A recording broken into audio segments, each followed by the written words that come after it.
on the mend. But hey, I got to do a show for y'all. But no camera this week. No camera this week. Because I don't want y'all to be freaked out by how I look. But yes, the B1 Night Rider, damages and all, are in the building. How's everybody doing out there today? I'm doing well. It's just, well, I have to turn on the camera for this part. But y'all will not see my face. So right now, that's how Georgia looks. It is cloudy as hell. I think it's probably going to storm. But yes, we got to have an honest conversation about Jamaica, folks. Now, Jamaica is my lineage. I love it, but sometimes they do too much. They do too much. So we're going to have a conversation about that today. Just give me 1 second. Just let everybody know that the show is live, and then we're going to get into it. Excuse me. But if you're in the building, let me know how you're doing today.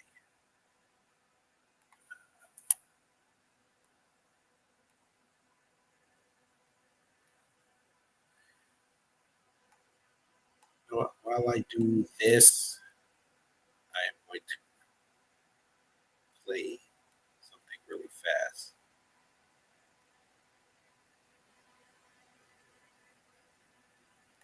Yeah, I'm going to play something really fast.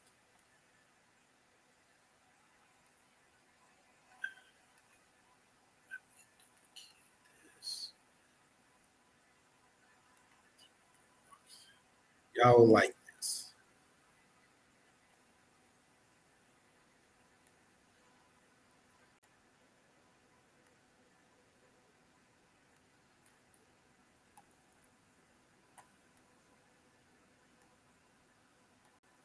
Y'all like this. Okay, here we go.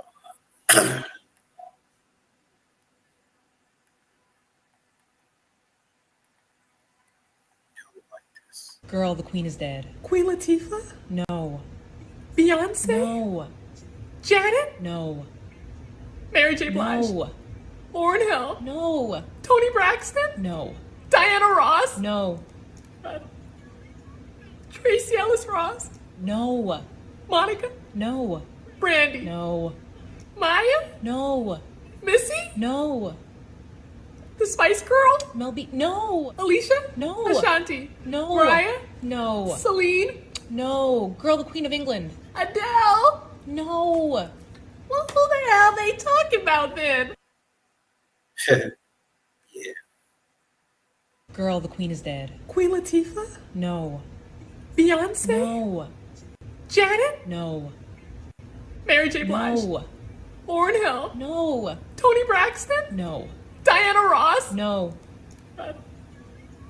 Tracy Ellis Ross? No. Monica? No. Brandy? No. Maya? No. Missy? No. The Spice Girl? Mel B. No. Alicia? No. Ashanti? No. Mariah? No. Celine? No. Girl, the Queen of England. Adele? No. Well, who the hell are they talking about then? But anyway, folks, yes, let's have a honest conversation about Jamaica. That's what today's show is about. Honest conversation about Jamaica. Because the Prime Minister today, well, a few days ago, did some idiot business. He sat up here and showed how much, even though the Queen is gone, he still has that colonizer's mindset. And we don't do this. I don't condone this. This was Jamaica's opportunity, ladies and gentlemen, to get off of this plantation and forge a new history. And unfortunately, they haven't done this. They decided, well, he decided, the government decided to take this woman dying as a sign. They're going to show that they still kiss the ring.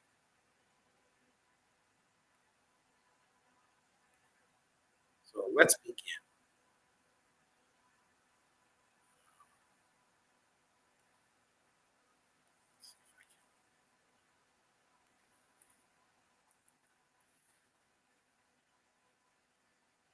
Yeah. So here we are, folks. I don't know if you can see it. This kind of sucks. Turn off the chat away for a second. Okay, it does. Okay. So it says the Jamaican government has announced a series of activities, including 12 days of national mourning to mark Thursday's death of Queen Elizabeth II, who was the country's head of state. The period will be observed from September 8th to the 19th. The day of mourning will be held on September 18th.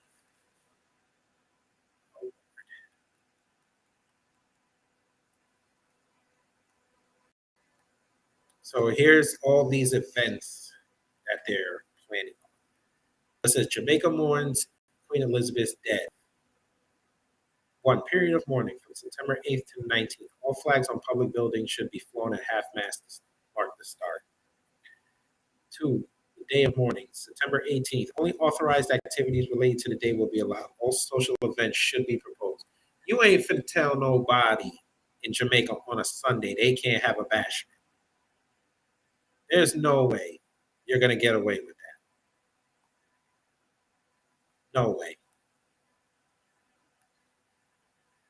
Number 3, bells will be tolled nationally at churches throughout all parish capitals on September 8th, starting at 6 p.m. for a period of 1 hour. Yeah, that's going to be annoying. Number 4, condolence book will be established at King's House from September 12th to September 19, 2022. Similar books will be established in all offices of the custodes in all parishes. So basically, you're going to have people sign this book and then send it to the Queen all on your knees. 5, day of proclamation and ascension of the new monarch on September 10th, which is today, to mark the proclamation of the new monarch, King Charles III. All flags should be fully hoisted between the hours of 8 and 1 p.m. The Jamaica Defense Force will deliver a 21-gun salute at 11 a.m. So, we as bullet numbers. All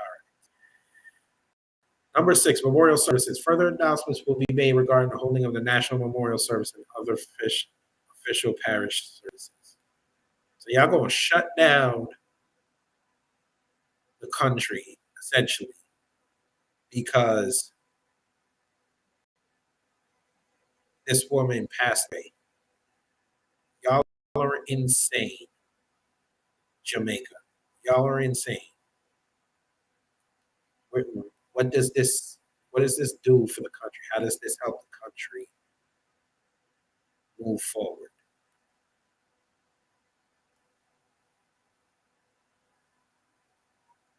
And then this idiot man, Prime Minister Andrew Holness, Mr. Macaroni himself, said this with a gleeful,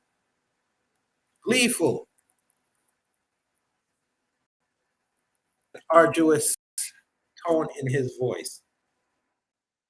But he had nothing to say to this. Come run the road same way because criminal area we live in. I saw no to come now, I'm not afraid for the Prime Minister there. Only when murder and death is come up. Oh no, so come run the road same way because criminal area we live in. I saw no to come night and morning and hour and minute. Same way, so. Now, what she's talking about, folks, is over a period of 3 days, I think last week or the week before, there were a whole bunch of killings in this area of Jamaica called the Olympic Gardens. It's in Kingston. I'm pulling up the story right now. So this happened on September 6th, so it was earlier this week. So 3 men were shot today, 2 fatally in Olympics Garden in St. Andrew. The shooting happened at the intersection of Balcombe Drive, Welcome Avenue in the community. Eyewitnesses say masked men on a motorcycle carried out the attack.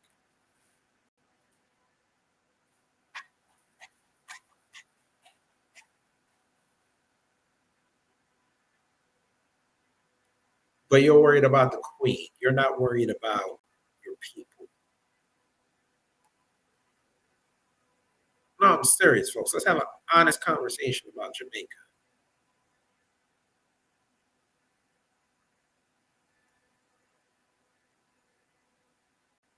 Huh, that's why everybody's not here. Tariq is doing his piece. Okay. But I'm just going to press on because I don't want to stop and start it over again later. But yes, let's have an honest conversation about Jamaica.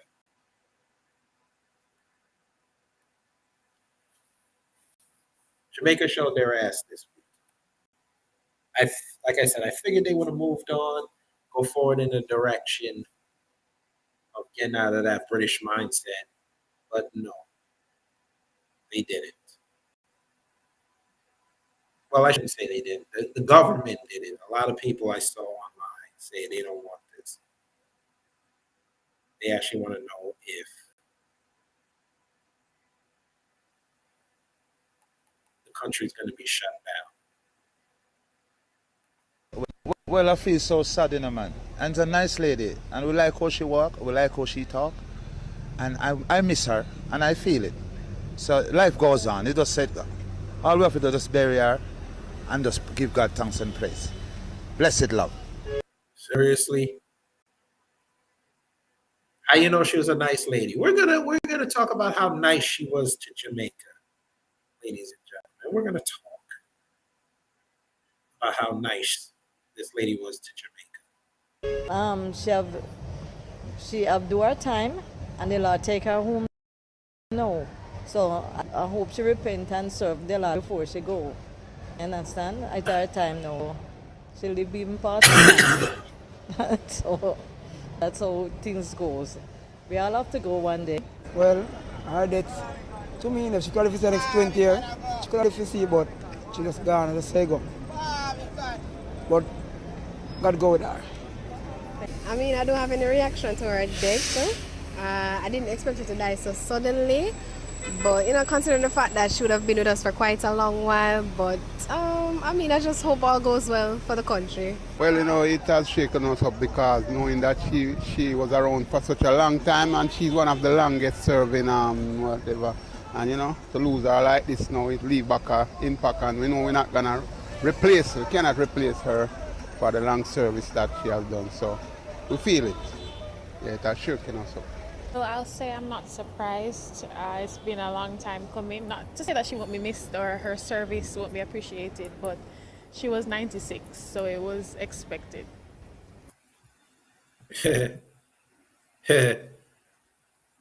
Right.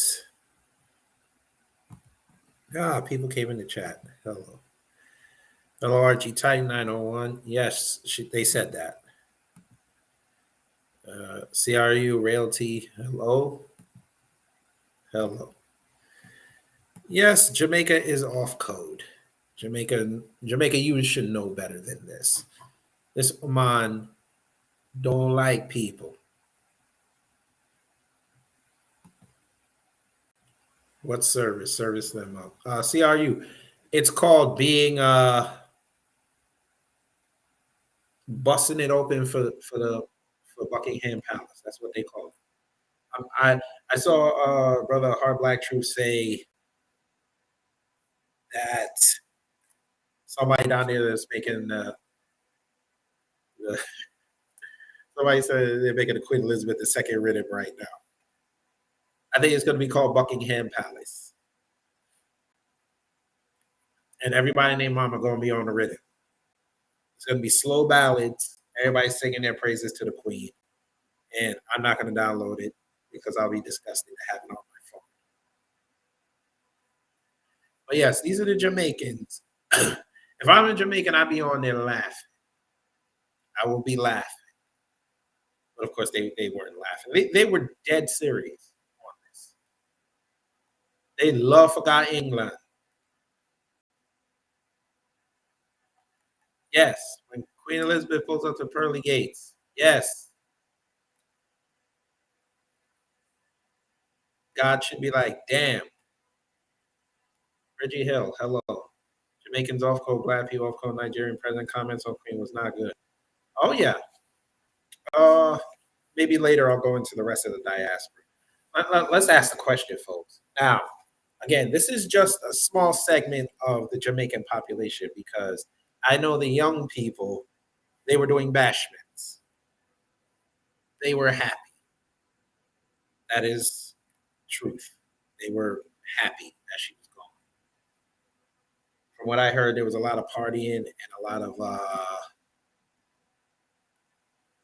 there was a lot of reveling going on down there.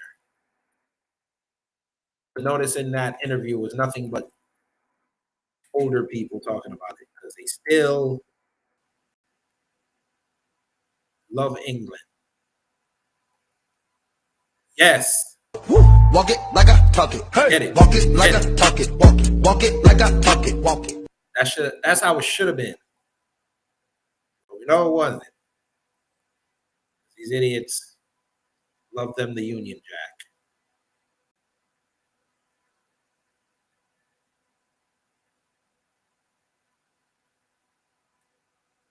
This is a very interesting tweet here. Reminder that the Prime Minister of Jamaica and the Foreign Affairs Minister has to attend the funeral of Jamaica's head of state. They'd have to get a visa to travel to England, but Australians and Canadians won't need visas. Elizabeth II was queen of white people. Well, I guess they could use their diplomatic passports, but I'm sure they'll get all the questions. But yes, Jamaica was also in the process of removing her as head of state. So right now, Prince Charles is head of state. And this fool said he was gonna change the outlook of the monarchy. Yeah, I'll believe it when I see it. CRU said, I enjoyed the stream last night. Oh, you mean the other day? Yeah, I appreciate it. I was trying hard. My wife did not like the fact that I was doing that English accent for 23 minutes. But I totally get over it. Okay, she's watching me right now. I'm sorry. Yeah, but anyway, let's have an honest conversation about Jamaica. Jamaica and their class system. You gotta love it. They bust their ass for anybody white or Asian, but when it come to you, they want to kill you.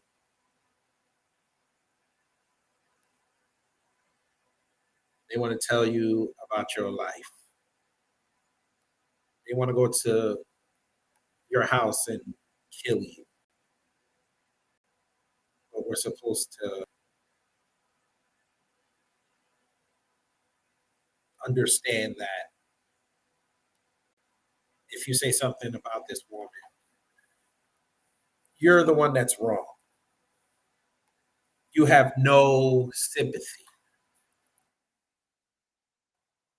And yes, we all know, folks, the coons came outside to defend this, defend the celebration of this woman passing.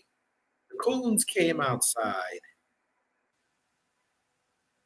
and decided that we're wrong for saying something and expressing jubilation for this person passing away who's done many a bad thing to black folks around the world. And one of these coons, I really just don't like this guy. Yep. D.L. Hughley slams people celebrating Queen Elizabeth's death. That's right, he did that shit. Well, we know who will be front and center weeping and carry on whenever Donald Trump kicks the bucket. I don't know how the hell you lump Trump into this, but okay. The camera crew at USA Noise caught up with cheek-turning comedian Don D.L. Hughley. After the news had broken that Monarch Queen II had taken almost a century worth of sins to the afterlife. All right, so this website might be on code. Let's see. The British Empire is responsible for some of the worst crimes against humanity, especially specifically against Black folks in Africa, and that kind of behavior won't get you much empathy when you die. These days, whenever a polarizing public figure passes away, there are usually two reactions: those who somehow find sorrow and sadness, faint or otherwise, and those who break out their best dancing shoes and Tootsie Slide on said person's grave, which most of us did.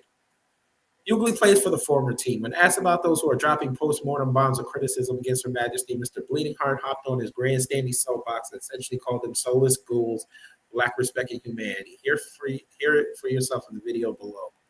The idea of don't speak ill of the dead always seems like a gaslighting guilt trip to get people to act like the dead person is no longer a piece of ish, just because they are dead.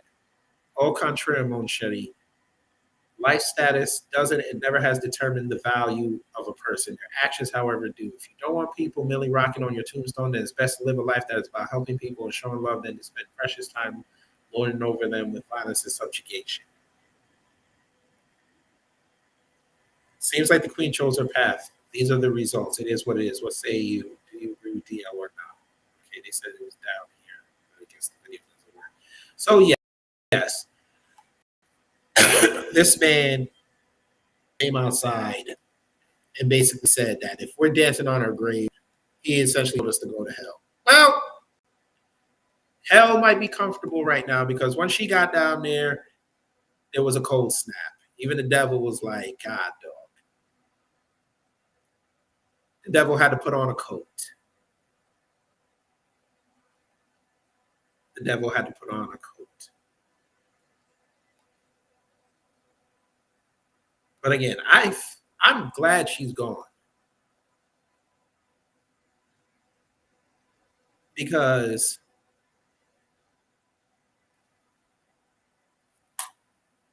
what she did to Jamaica and her family have done to Jamaica for the past, let's just call it what it is, since the British Empire subjugated Jamaica.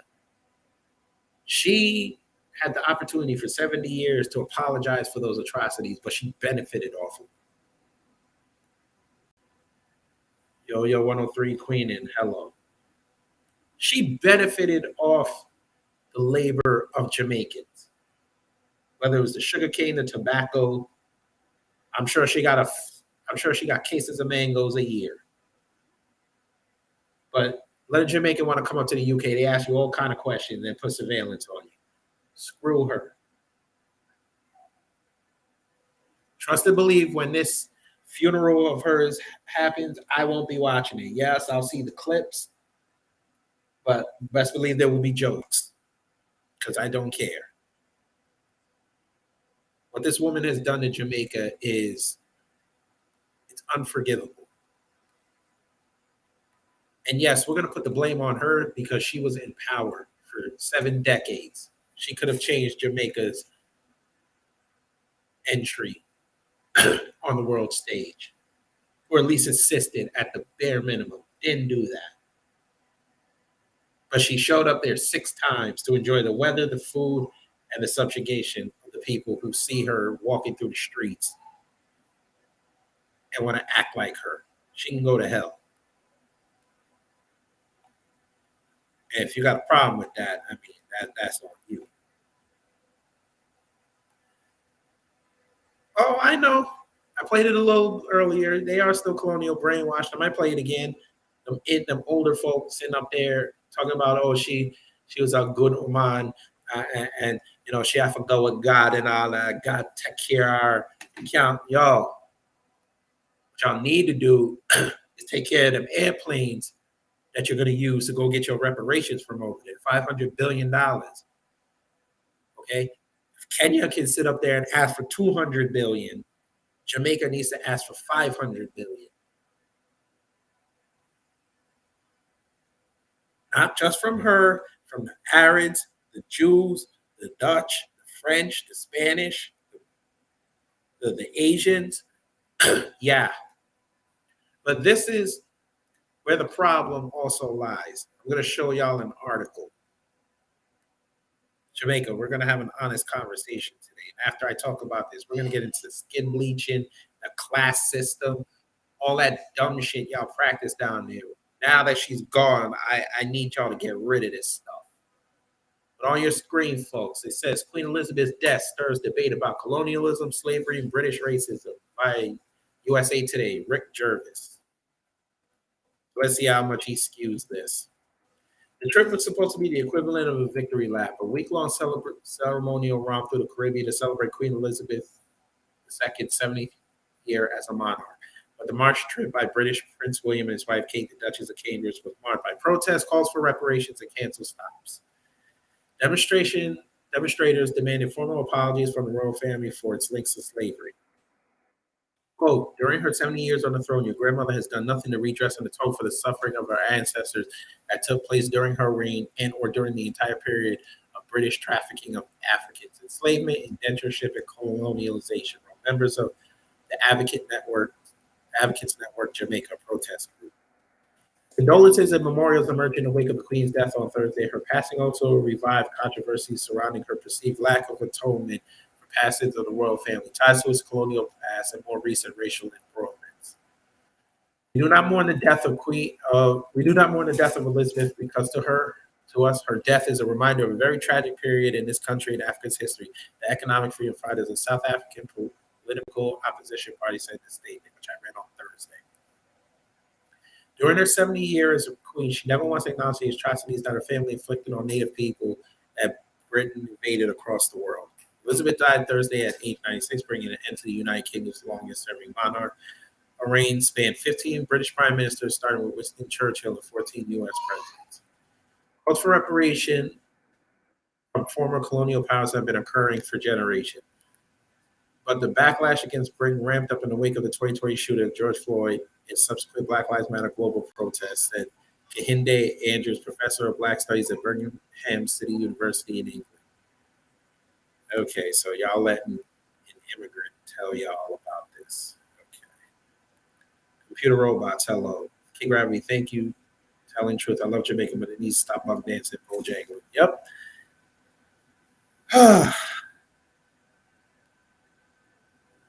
Barbados in November 2021 removed the Queen as its head of state, becoming the region's newest republic.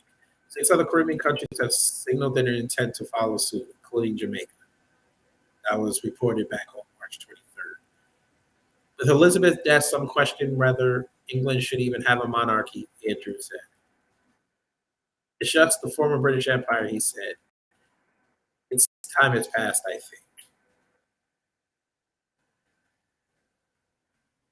Justin Hansford, law professor and director of the Thurgood Marshall Civil Rights Center at Howard University in Washington, D.C., said he was surprised to see reparations trending on his Twitter feed Thursday as people took to the social media site to point out connections between the Queen and Britain's colonial past. You lying bastard. You act like reparations wasn't trending before this?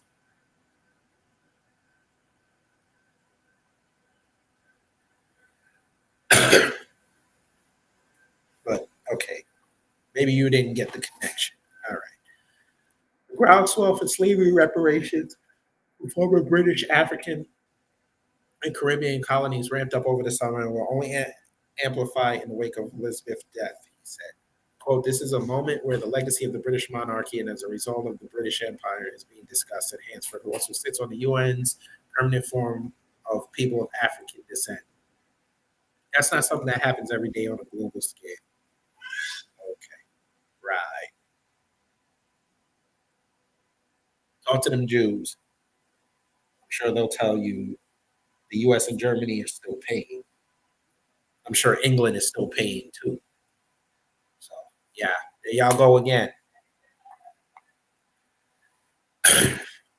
William and Kate's March trip, part of the Queen's International Platinum Jubilee celebrations, culminated in Jamaica when sign-wielding protesters gathered outside the British High Commission and more than 100 professors, dignitaries, and other prominent citizens wrote an open letter to the royal family demanding an apology and reparations for slavery. On that trip, William, Elizabeth's grandson, at the time second in line to the throne, called slavery abhorrent during the dinner speech and said it should never have happened, though notably stopped short of apologizing.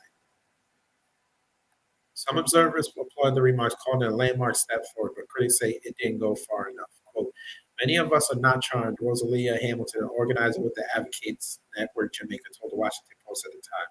Williams' speech doesn't rise to the level of a formal apology, which not only requires taking responsibility, but a commitment to non-repetition of course, repertory justice. Marriage of Prince Harry and Meghan Markle in 2018 also rekindled allegations of racism simmering for years at Buckingham Palace. After leaving the royal family moving to California in 2020, the Duke and Duchess of Sussex sat for an interview with Oprah Winfrey. In the interview, Meghan said that an unnamed person in the royal household questioned whether her son would be too dark to represent the UK, prompting William to later respond that the royal family was very much not a racist family.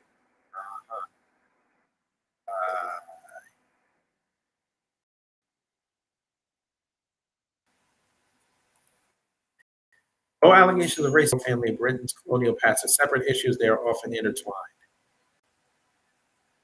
Really? Who wrote this? It should say, though allegations of racism within the royal family in Britain's colonial past are together. That should have been the sentence. Allegations of racism within the royal family in Britain's colonial past are intertwined forever. End sentence. You see how white supremacy is always on code when trying to change history? Always.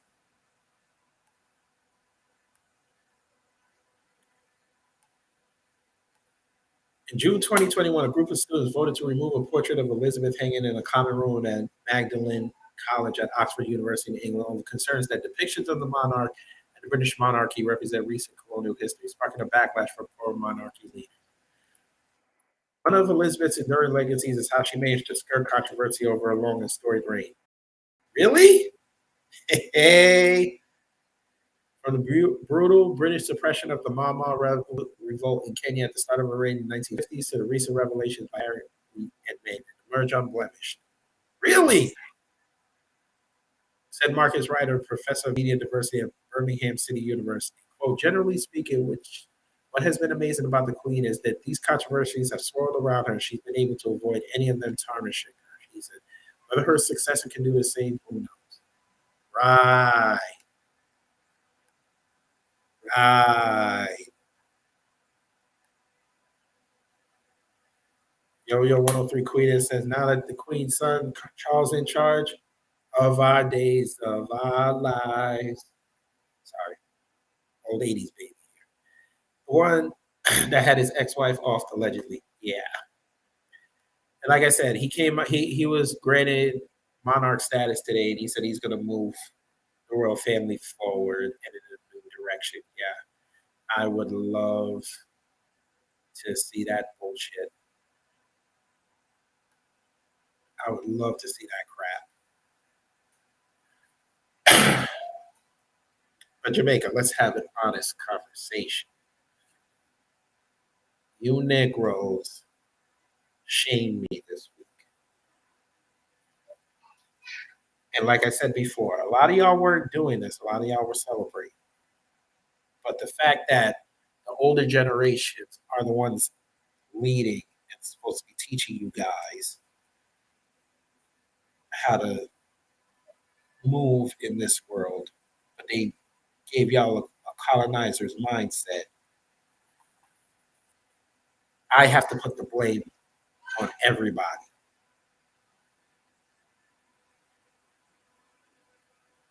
Because they should know better. They were around when this woman was extracting resources from Jamaica in front of your faces.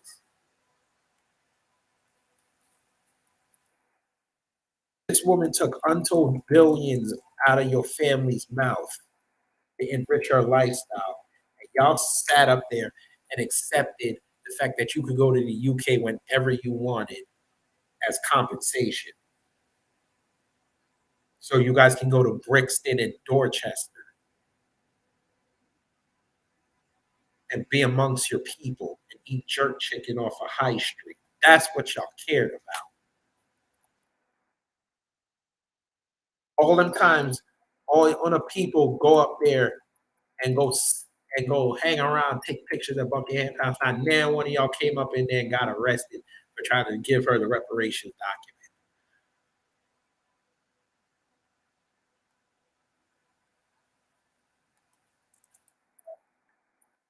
Now y'all want to sit up here and get ready.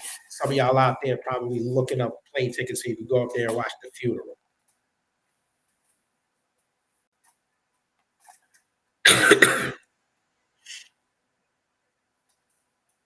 Y'all go somewhere.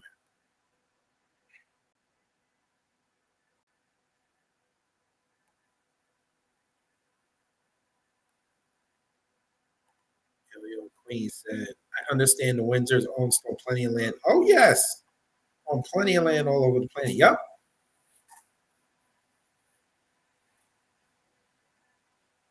I just finished watching a clip of how they stole land in Kenya from them people and had it for damn near 70 years. And not once did they give them compensation for it. And all our brainwashed people still bows down to these wicked people. But yet aren't they on TV praising that damn devil? Man, these people literally lost. Oh, don't worry. Once it gets closer to the wedding, you're going to start seeing posts of people whipping out all these gowns and royal attire, talking about they're going to be watching funeral procession in this bullshit. It's going to look like an episode of Bridgerton. I swear to God to you. And I'm just going to sit up there and I'm going to look and I'm like, this is what I'm talking about. Jamaica sitting up there talking about, hey, we're going to have 12 days of mourning. No, you should have 12 days of Black empowerment, Jamaican empowerment. Y'all out there talking about, oh, we're going to finally put $2 billion in education. You should have been doing this for years. You shouldn't be taking the money away from the people. You should be going to England and saying, listen, you owe us $500 billion. Give us $2 billion to go educate the youth, and we'll put it towards your bill. You're still going to owe us $498 billion, but that'll be the right step for goodwill. A royal demon. Oh, that's it. Believe all the child touchers and wicked people are going to show up there. You know Biden's going. Trump's probably going to go on their secret of night, which they'll probably protest anyway. Obama's going to be there. Who else? George Bush. Clinton, of course, with Hillary. I think I heard Mitch McConnell say he's going.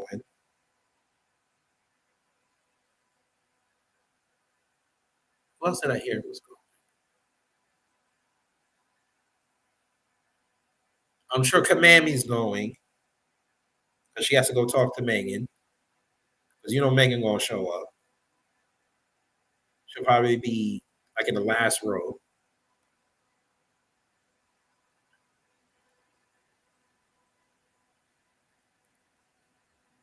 Yeah. But let's continue. So they went to New York because you know that's like Jamaica Central. So they asked Jamaicans how they feel about the Queen dying. Queen Elizabeth was not just the Queen of the United Kingdom, but one of the faces of the monarchy through ups and downs, conflicts, and commonwealths for decades. New Yorkers from various nations with connections to the Queen are now reflecting on what her death means. I would just love to hear what the Jamaicans said.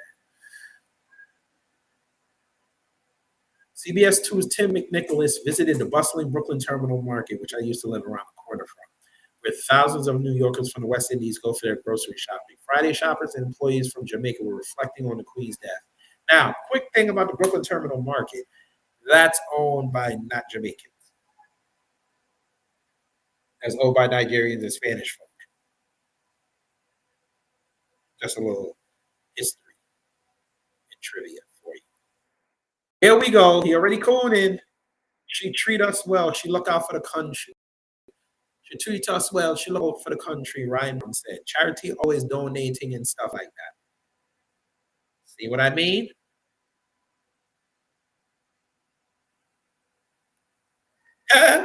Really? I did not hear this. Megan ain't gonna show up. I heard England is playing Megan for Elizabeth's death. Well, unless she was calling her every day and cussing her out, I don't think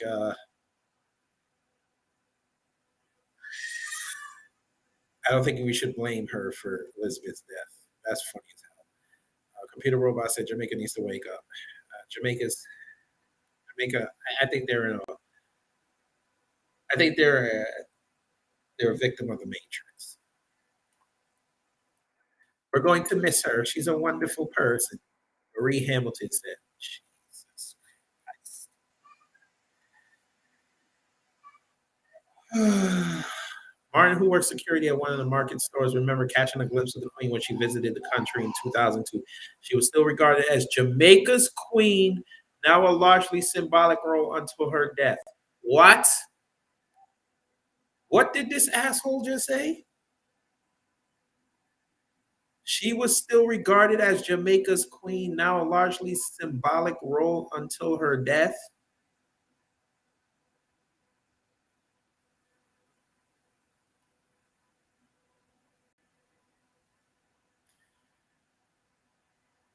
Okay. Andrew Holness, them idiot people in that first video I played.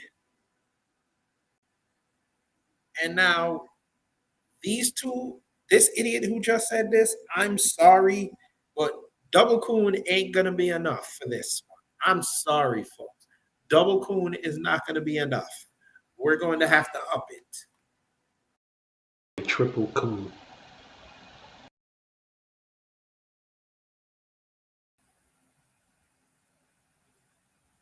That's right. The Hualana are triple coons. And Flournoy. Hello. Oh, it's gonna get worse.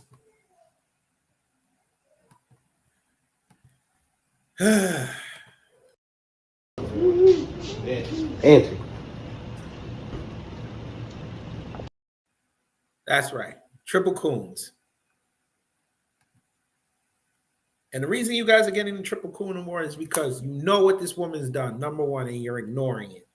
Number two, she's dead and you're still giving her praise. And number three, you're not talking about how Jamaica can move forward on this. Y'all are still in the mourning phase. But when one of the people die, you say, yo, the woman live a full, woman our man live a full life, and we have to, make sure we reflect on them life, all the good time that we have, but we have to move on. But when it comes to this woman, you guys are going to be in like 12 years of mourning. I swear to God, I guarantee you before the end of the year, there will be a picture of Queen Elizabeth somewhere painted on somebody's building. Probably in Kingston.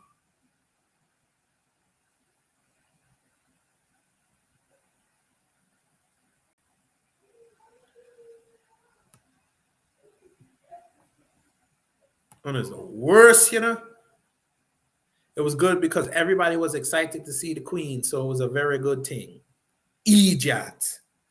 The Prime Minister of Jamaica says all flags on public buildings will be flown at half-mast for 12 days. Why? I bet you if Biden died, y'all wouldn't do this. Oh, no, we'll do it for Lenny Henry? No.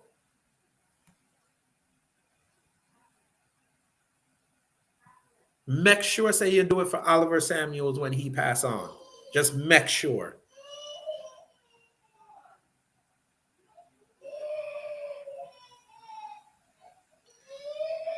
Hey. Hey. Catherine.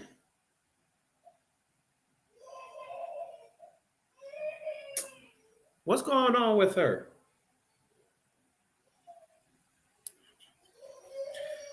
Anyway, some of shoppers. Oh, God, who wrote this? Some of the shoppers said they'd like to find ways to pay their respects here in New York, but some customers told CBS2 off camera they were not fans of the royal family and their history. Oh, so because they were hating on her, y'all didn't want to post that. Y'all didn't want to print that. I would love to do triple cooning. Quadruple cooning. Yo, but I don't have 4 people living in my house.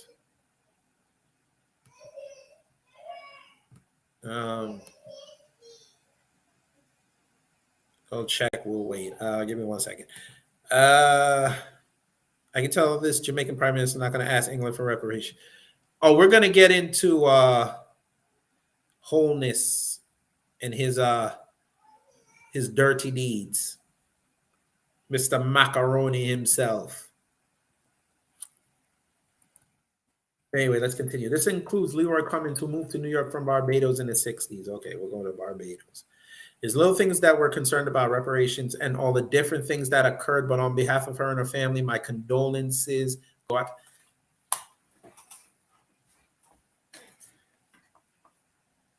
Why is the goddamn Caribbean so backward ass and lost? How do you come up on an interview and say we don't care about reparations? How is that a little thing, sir? Oh, I get it, because you guys get money in your pocket from your little job, and that's enough. So the white people them owe you money, but you don't want that unless y'all work fit.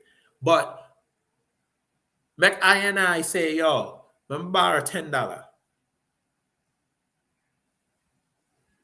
and say, yo, may I give it back to you Friday. Thursday evening, y'all ask me for the money. If me no show up Friday with it, y'all ready for fight.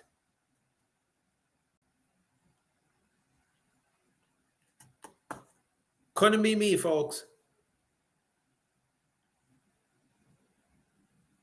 Why is the Irish people more on code with Black Americans and the non-FBA that are saying screw this woman than the people that she subjugated?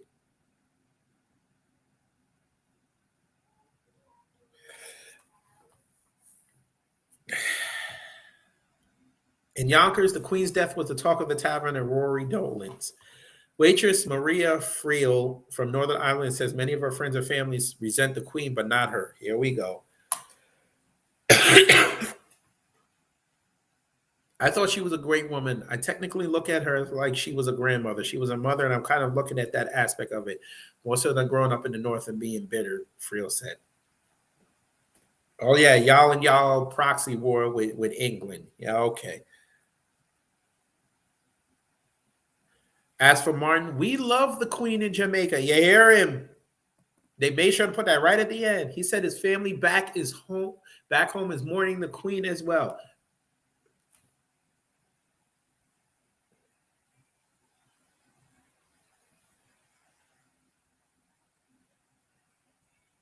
Oh my God. Every TV in Jamaica is going to be on this.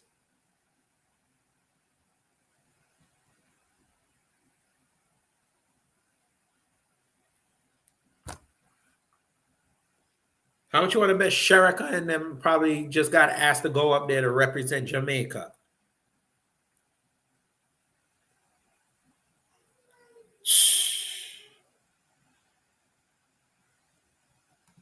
Dirty somebody. Listen to them. They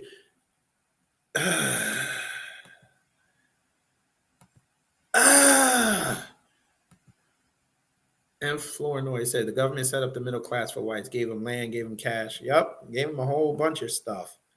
Gave them privileges for being mediocre. It is pathetic. It is pathetic that they're cooning like this. And then we'll find out in 5 years, Jamaicans are going to be the approved Negroes again. Nigerians are going to be upset.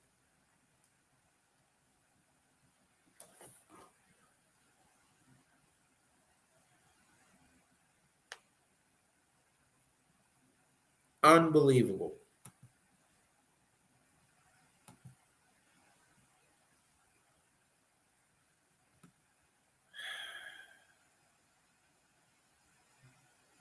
Look at this. The Jamaican website. 12 things the Queen still does for Jamaica. This was 9 months ago. Look at this. She sets up your elections for you. Ministers are appointed by the Queen through her representative. The monarch gives formal assent to laws passed by Jamaica's House of Representatives and Senate prior to those laws taking effect. How is she still running from your country? How is she still running your country 2,000 miles away?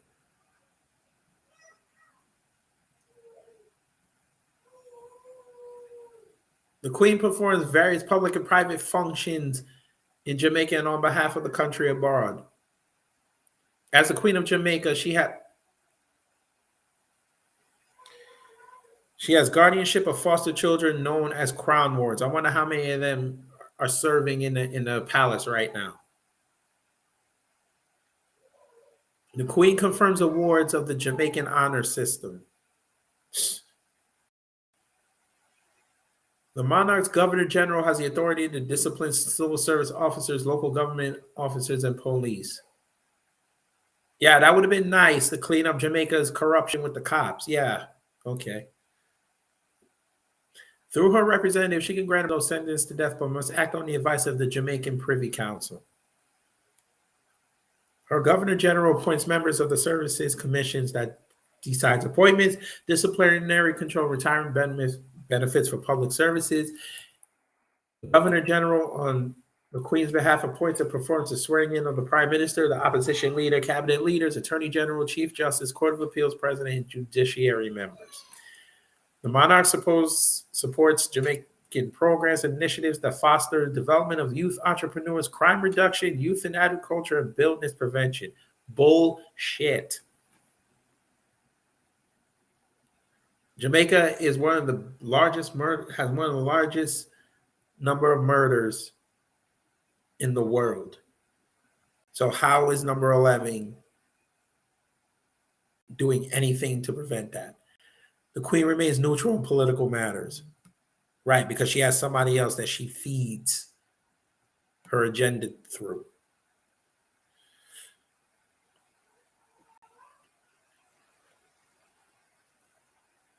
Jamaica, let's have an honest conversation. Most people wouldn't even know you exist without Ian Fleming and James Bond. Let's just call it what it is. The Queen didn't move your country forward.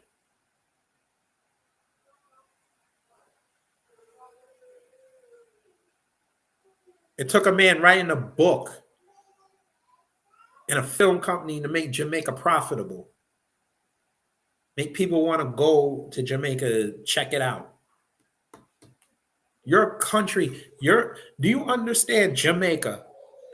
You're a country that's not known for any type of innovation. I saw somebody post some lie on Twitter talking about, oh, Jamaica has the best doctors in the world because they go abroad and learn and get these what they call it, sponsorships. And there's some of the best doctors in the world. Okay, let's tell that lie. How many of all them people that y'all got over there as Jamaican doctors, how many of them are running to St. Lucia for work? Huh?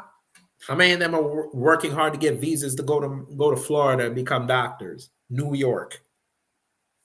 The chick who took the first Belle Biv DeVoe shot, Jamaican.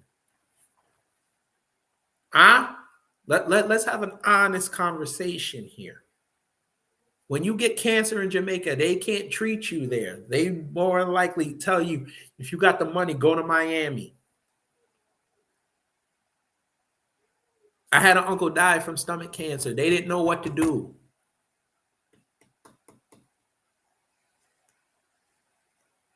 I had an uncle, healthy. He just had a little problem. Dead in a few days. Where are these great Jamaican doctors? They run to other countries.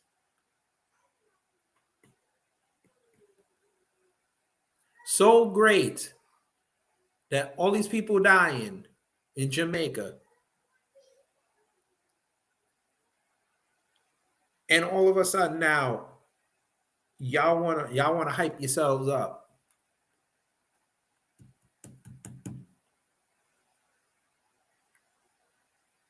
We're not playing this game, Jamaica. We're not doing this. Not today. Y'all have a very bad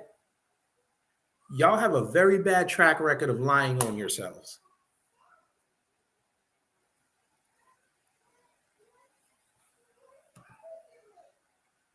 Computer Robot said, my Jamaican parents told me the healthcare system is not good. It's not.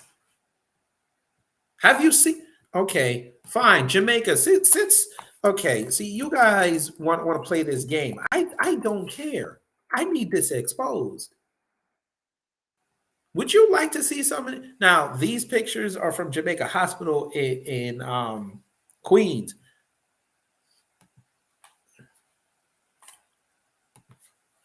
Let's look up the Jamaican hospitals, shall we? They won't even show this. Look at this. Folks, let's play the game.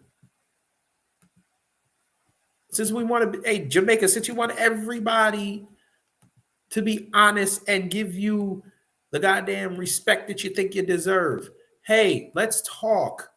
What is this? This looks like Brookdale in New York. This is a children's hospital, folks. Look at it.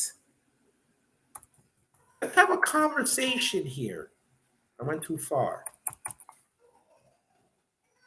Who in Jamaica would be black people in the comment section? I know it's only black people. There ain't no white people here. But come on, family. Who would take their kids to this if you lived in Jamaica? How many of y'all would be comfortable taking your children here for care? Nah, let's really talk.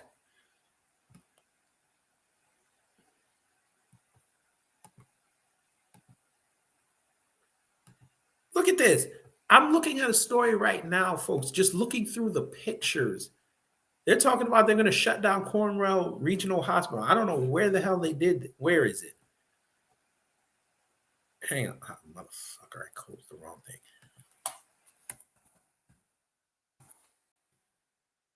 And we're not playing with this no more. Now, this one looks actually decent. So load. This one looks actually decent.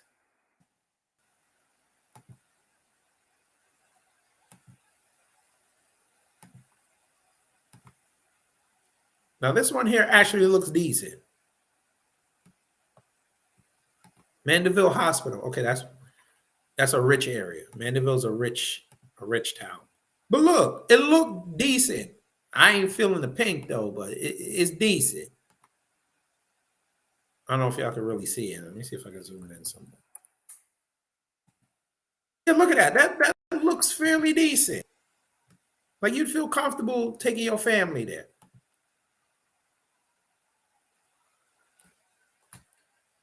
But come on, Jamaica, we're not doing this.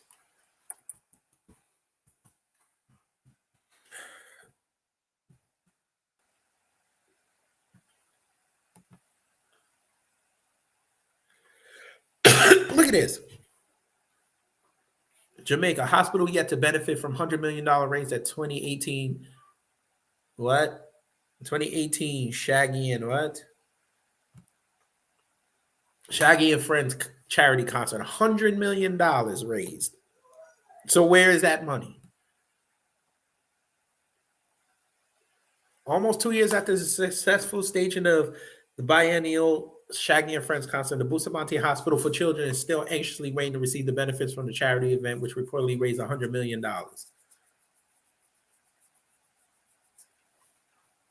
The concert was hosted by international recording artists. That's how they say artists. They say artistes. Orville Shaggy Burrell on January 6, 2018, with support from the Shaggy Make a Difference Foundation, which is co-directed by his wife, Rebecca Burrell. Contacted by the Sunday Gleaner, the hospital's chairman, Kenneth Benjamin, confirmed that neither the intensive care unit beds that were to be purchased from the proceeds of charity nor the money raised has ever been handed over. So where's the money? We haven't received the funds yet, which Benjamin told the Sunday Gleaner last week. Since its inception in 2009, the Shaggy and Friends concert have reportedly raised more than $400 million for the hospital, which is the only one of its kind in the English-speaking Caribbean. The last staging of the event was held on the lawns of Jamaica House and featured a star-studded lineup with performances from international artists Sting, white man, Wyclef Jean, a Haitian, and a number of Jamaican favorites. So y'all didn't even, in y'all story, didn't even lead with the Jamaicans.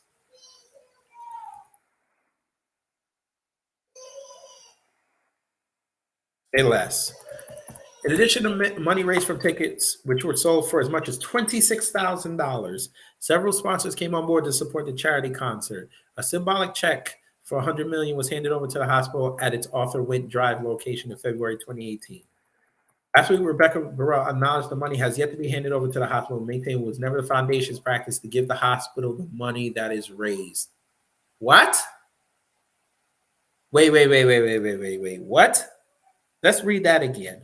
Last week, Rebecca Burrell acknowledged that the money has yet to be handed over to the hospital, maintained that it was never the foundation practice to give the money to the hospital that is raised. What the hell? Somebody explain this doublespeak to me. I need someone to explain this to me. Explain this doublespeak. Black Renaissance Podcast. Hello. Can someone explain this doublespeak to me? She acknowledged that the money has yet to be handed over to the hospital and maintained it was never the foundation's practice to give the hospital the money that is raised. I thought y'all were raising it for these children. So what are you doing with the money? Here we go. Our policy is we purchase equipment for the hospital. Basically, we meet their needs lists based on that, but we have never handed over actual funds, she told the Sunday Gleaner. But early in the article, they said they still haven't received their ICU bed. So where is the money? Here we go. Here comes the bullshit. See, this is what I'm talking about. Here comes the bullshit. The concert was last January, and in truth and in fact, we have been doing a whole lot of housekeeping and switching over a lot of things in terms of what our mandate is and that kind of stuff internally with accountants and everything on our end. What? Yo Queen. Is it 100 million in American dollars or 100 million in Jamaican monies? No, it's 100 million in Jamaican money. This is all Jamaican money. He did that. He does that concert in Jamaica. So 100 million.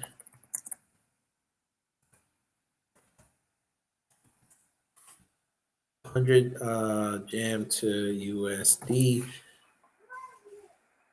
So right now, counting for well, I don't know if they on this if they do inflation.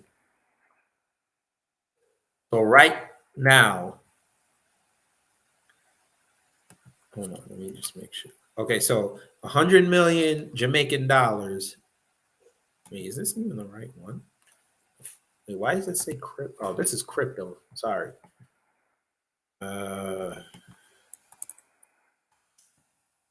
Sorry, folks. So 100 million Jamaican dollars is equivalent to $669,200 in American money. So you guys raised at that one concert almost $700,000, and these people still haven't got ICU beds for children.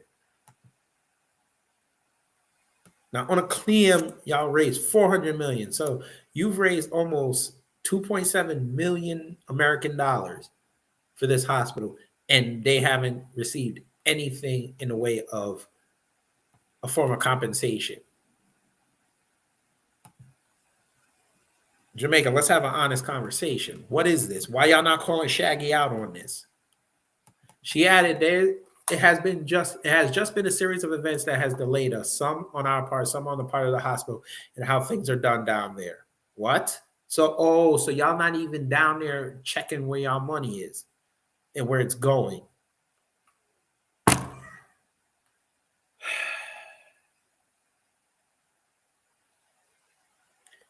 I don't think there is any one person to blame. It's not a matter of it won't be delivered. It will be. It is just a matter of when. Where is the money? Mrs. Burrell told the Sunday Gleaner that the focus of the 2018 staging of the Shaggy and Friends concert was to raise funds to purchase 5 beds for the hospital's ICU, but that the existing ICU space would need to be expanded to accommodate these additional beds. So all that money you made. Wait. So y'all raised 100 million Jamaican dollars, which is equivalent to $669,200 in American money. And y'all are telling me that 5 ICU beds equal that much? That's what y'all telling us.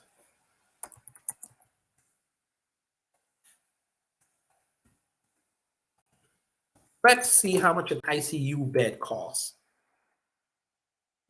Folks, this is why I can't stand people and how they lie. Now, remember, this is $669,000 in American money. I just did a quick search on how much an ICU bed, if I was just going to purchase it by myself. Folk,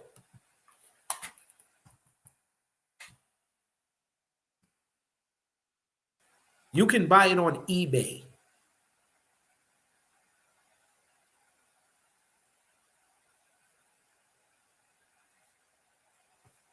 Why are they lying?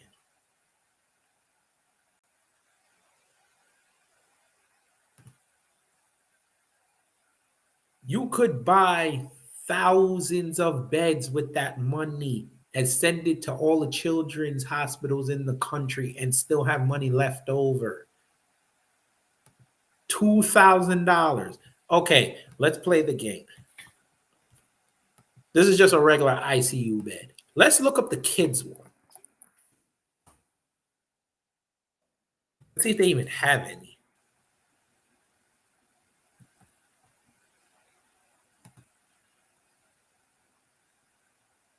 Well, I think this is, okay, so this is India. I don't care about India. Let's see. Here we go. Now, these look like nice beds. I bet you they won't give me the price, though. There ain't no way this costs 600. This will cost $100-something thousand. There's no way.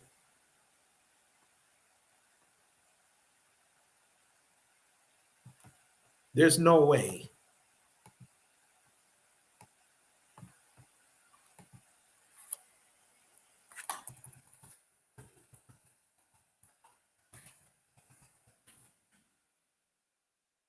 No, I don't want the average cost of the hospital cost.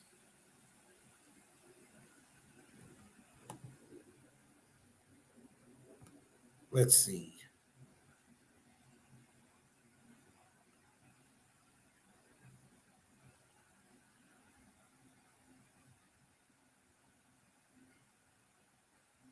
Air mattresses, none of that. Semi-electric, $500 to $800 on average. Semi-electric, fully electric, $800 to $1,500. And even those ones I showed before, that one was like $7,000. Somebody's telling lies here, folks. Where is that money? Even with shipping costs, it shouldn't cost you for 5 beds more than $30,000. Why y'all out here telling lies? Where is the money? Best believe if you were in this country right now and you pulled something like this, IRS and the SEC would be on your ass right now. Hell, you would have the FBI on you right now, asking you where that money is. Where are the beds? Talking about, oh, we got to expand the ICU space. Okay, you could expand it with the extra money that you had left over. 5 beds do not cost $670,000.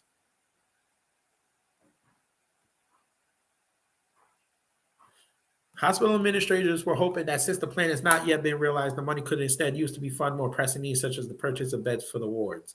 Recently, we have had a lot of problems with bed capacity, and we are in the middle of trying to erect some more buildings for more wards so we can have more beds, Benjamin explained. We are getting a lot more patients than we used to. I wonder why. And there are seasons where there are so many kids coming down with all sorts of things that are seasonal, and we just don't have the capacity of the hospital to accommodate them. But I thought Jamaica had all these great hospitals and great doctors.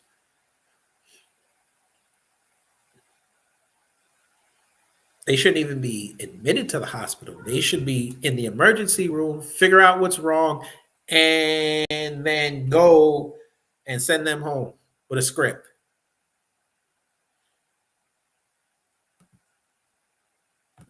Yo Queen and said, "Blessings to you, Kid Gravity. I'm out. I have grandma babysitting duties. It's a very good program. Thank you so much, and please teach those babies. Teach those babies." And Florida said, "Do they pay attention to what happened in Haiti and even New Orleans? Nope. If it ain't on Jamaica shores, they don't care." The Sunday Gleaner understands that an increasing number of children are being admitted with symptoms associated with dengue fever, and with the influenza season now in full swing, some children who should be admitted are being sent home due to a shortage of beds on the ward. Partnership was recently forged with the University Hospital of the West Indies to treat some of these children at that facility. Sunday Gleaner understands that the hospital's efforts to secure donations towards purchasing beds have been impacted by the perception that the funds from the most recent Shaggy and Friends concert have been handed over. Mrs. Burrell said a senior member of the hospital staff has relayed the desire to have the money spent on beds instead, given the current dilemma, but she had to take into consideration the fact that this was not the focus of the 2018 fundraising efforts. But you analyze the need that they have. Give them their stuff.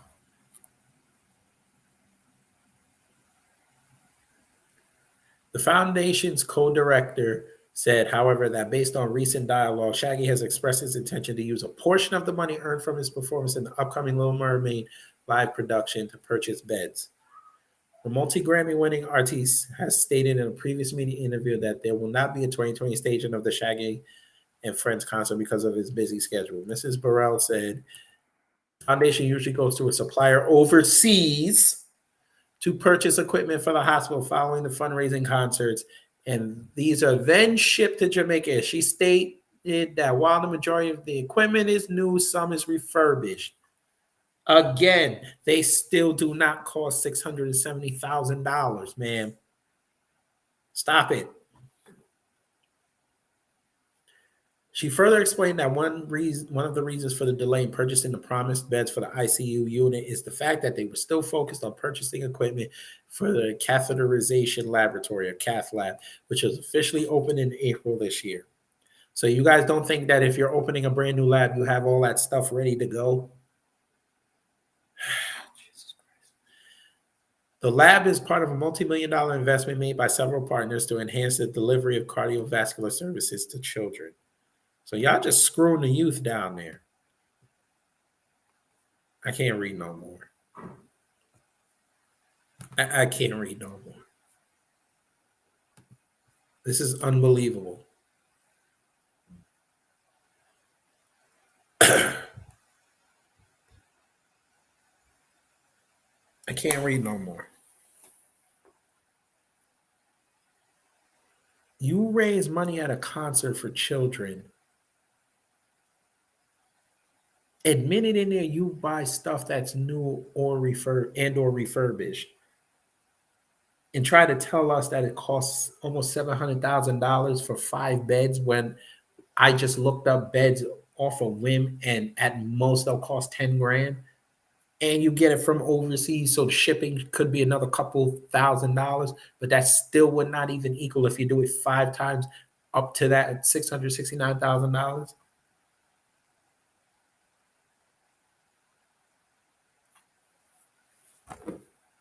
And you've been doing this for years. You've raised $400 million since 2012?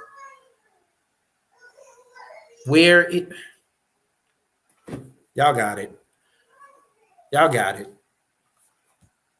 Go ahead. Y'all got it.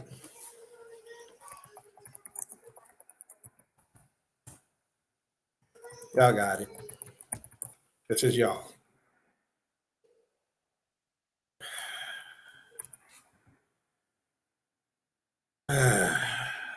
Jesus Christ.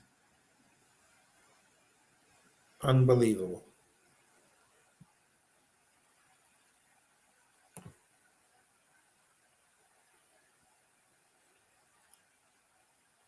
Let's move on to the Prime Minister. Why? Andrew Holness.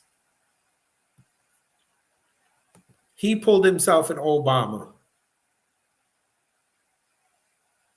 Yes, he did. He took ownership of land in Jamaica to build a house for himself. Yes, he did. And he came out with a statement about it. Let's see what he said. Boldness. To date, the total cost of land preparation, construction, and landscaping is approximately 52 million Jamaican dollars spent over a period of 4 years, financed by savings, salary, bank loans, and suppliers' credit. Jamaica Labour Party leader Andrew Holness has provided a statement detailing the acquisition of his Beverly Hills lands and the construction of his house there. My fellow Jamaicans, recently the People's National Party, namely the Minister of Finance, has politicized my personal affairs. As a public figure, I have a duty to ensure that my affairs meet legal and ethical standards, recognizing as well we are now in an election campaign where there is a concerted effort by the PNP to distract from the plans that the Jamaica Labour Party has put forward in our 10-point plan for the benefit and prosperity of the people of Jamaica. I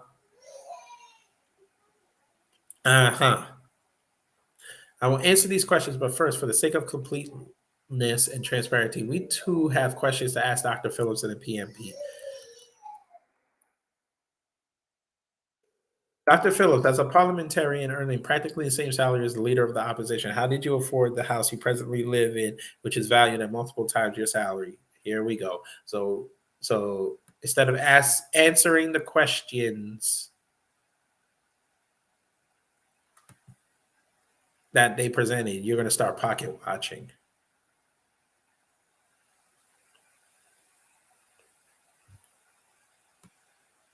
Okay, let's see. Upon becoming a minister and also having regard to the fact that I had a young family, I took legal and accounting advice on how I should structure my personal affairs. Consequent on that advice, I incorporated an international business company in St. Lucia. So you didn't even keep the money in Jamaica.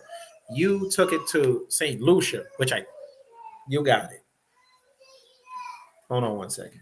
Catherine, what's the problem? Take what out? I don't know.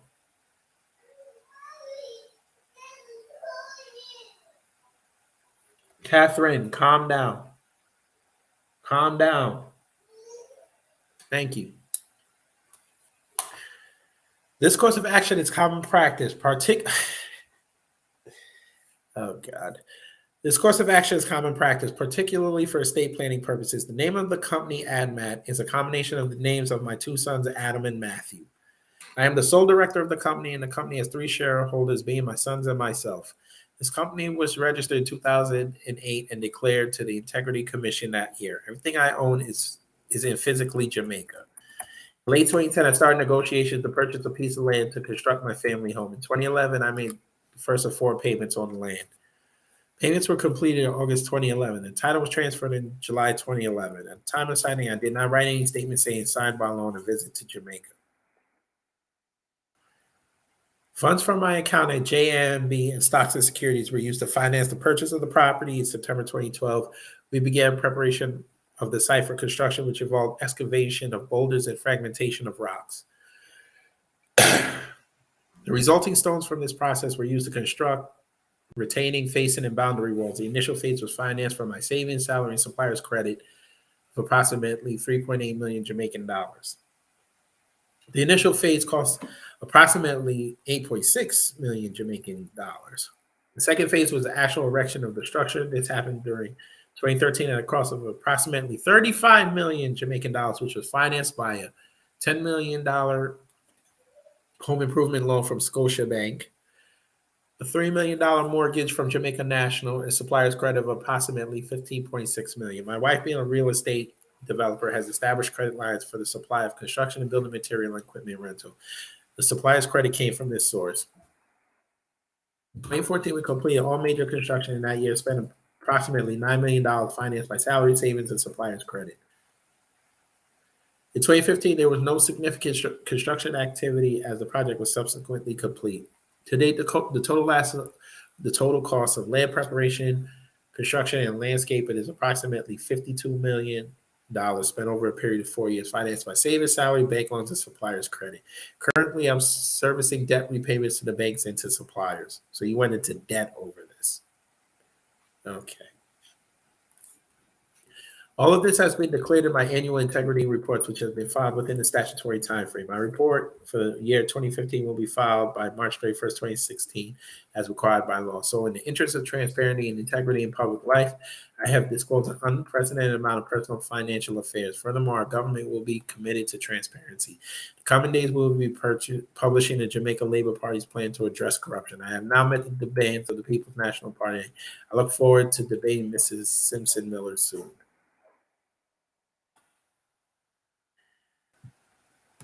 So you went into debt to build a house.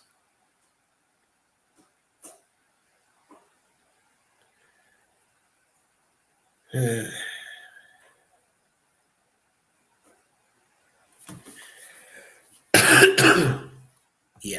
you went into debt over a house.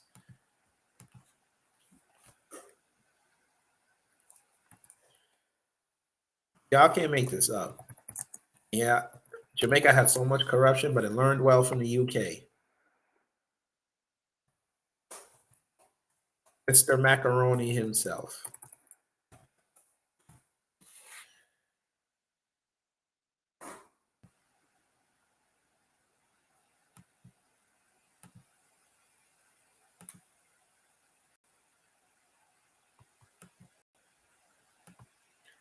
Y'all probably wondering why I keep saying Mr. Macaroni himself. Well, years ago, he got into a spat with someone from the opposition party. And they went back and forth. He decided to call him Macaroni. Now, this was all ribbing, something that certain sectors of the African diaspora can't get over. But I call him Macaroni because he's full of holes. But let's hear him explain what macaroni is. Madness is that. Tax the poor, refuse to pay the teachers struggling, and give up $4 billion to bauxite multinationals. What kind of government is that? Sometimes, Mr. Speaker, it looks like macaroni running the government.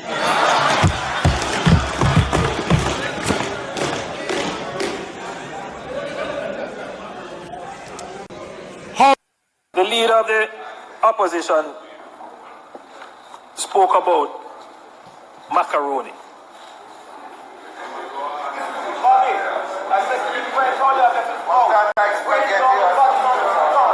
I'm going to buy a chair. Just shut up over there.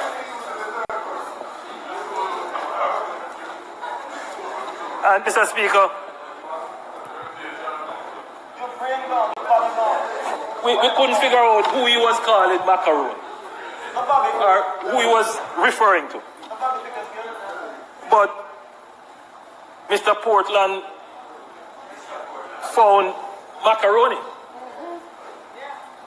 Apparently, Mr. Speaker, macaroni operates a bus. And he lent his bus. He lent his bus for a day to a friend who happens to be a supporter of the leader of the opposition.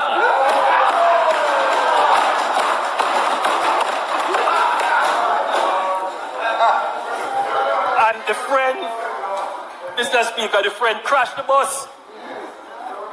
And everybody now wants to blame macaroni.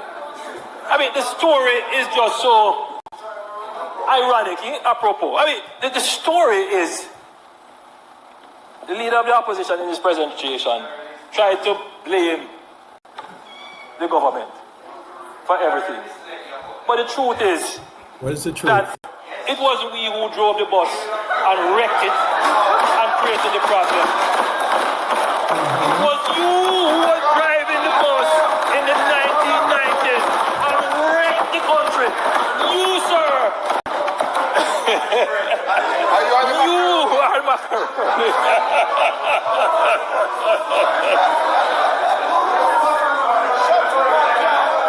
And I believe macaroni is here. I believe macaroni is here.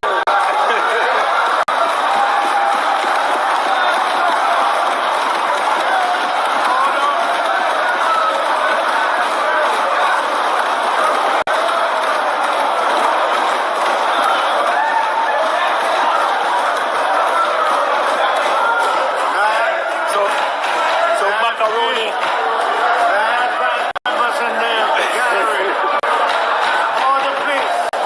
Members in the gallery when you So came in your advice.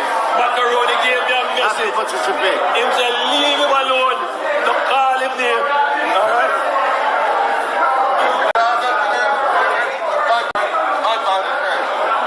Mr. Speaker.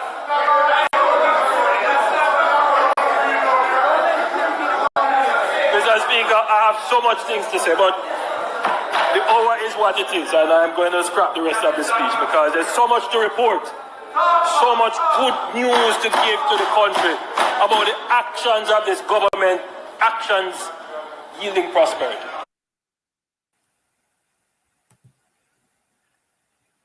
They have learned well. They have learned well from the colonizing governments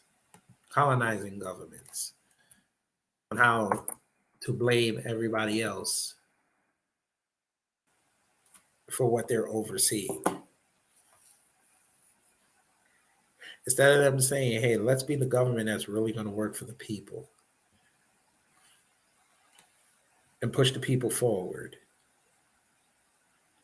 Y'all are now investing money in the education of the youth. Y'all are making Jamaica brighter with more street lights.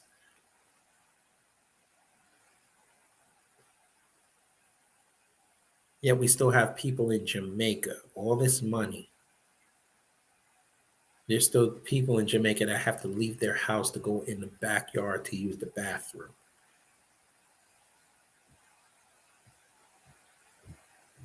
Jamaicans have to go and turn on a switch so their boilers can start, so they can at least have hot water.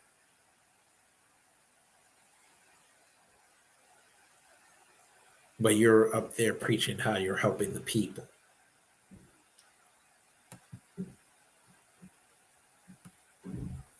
I really wish I would just be honest. See, in B1 society, Jamaica, we preach honesty here. You don't get to come in this society and start telling lies because your lies will be exposed. We're checking everybody's paperwork. Y'all were the same ones who said Adele was cool wearing the feathers.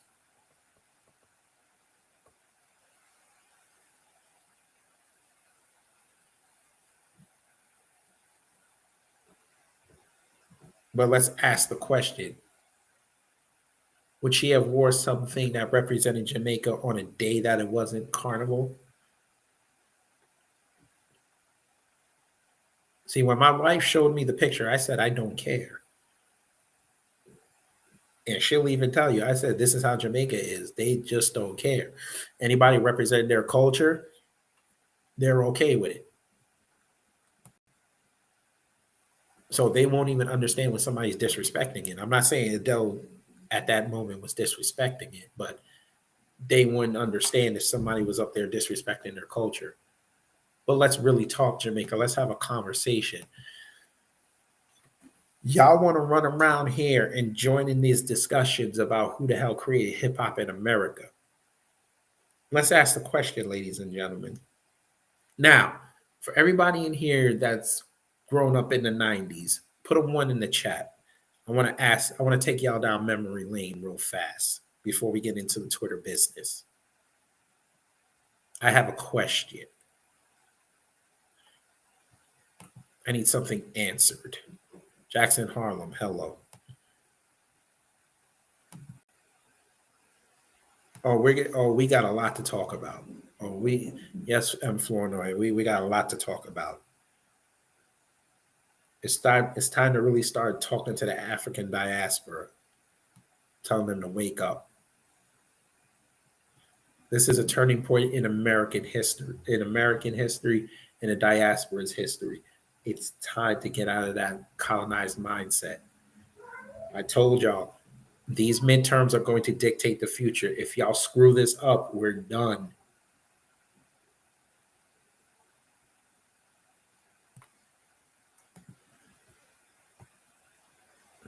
I'm 85, baby. Okay, Jamaica, let's talk. The height of the 90s. I'll probably get flagged for this, but that's okay. I'll just take this. I'll just change the music later.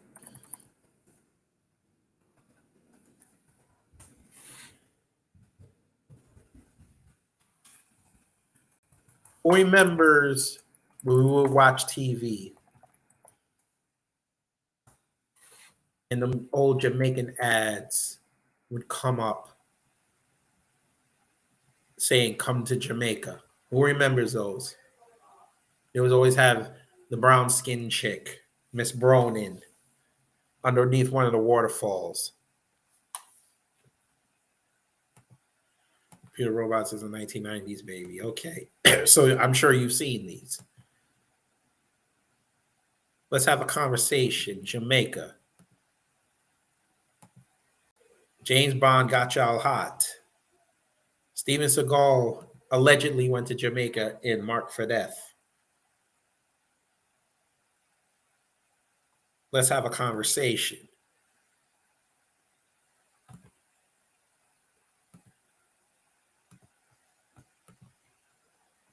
Jamaica, who remembers this?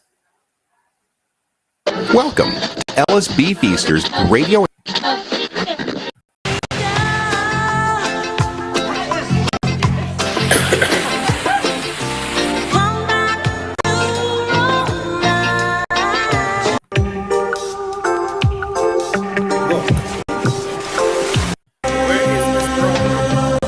But I'll be back. Come back to yourself.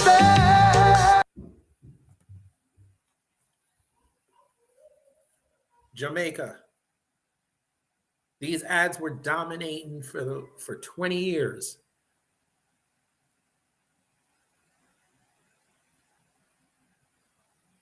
They even licensed Bob Marley's song and took white people and remixed it because they did not want to pay the Marley estate their asking price.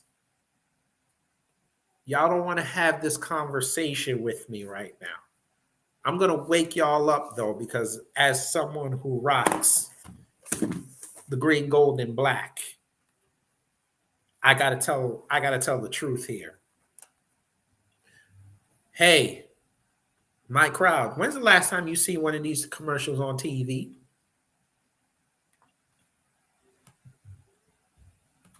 I'm not trying to be a dick. I'm trying to tell y'all a story. When's the last time?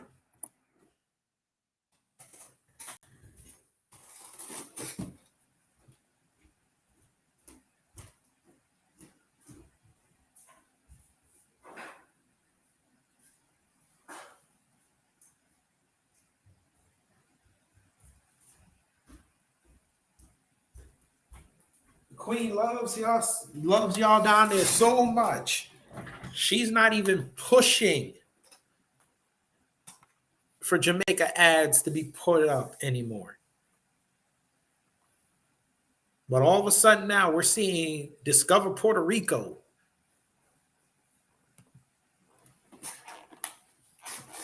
Go travel to Puerto Rico. Ever since Obama opened up the rights to go for Americans to go to Cuba, you saw them Cuba commercials.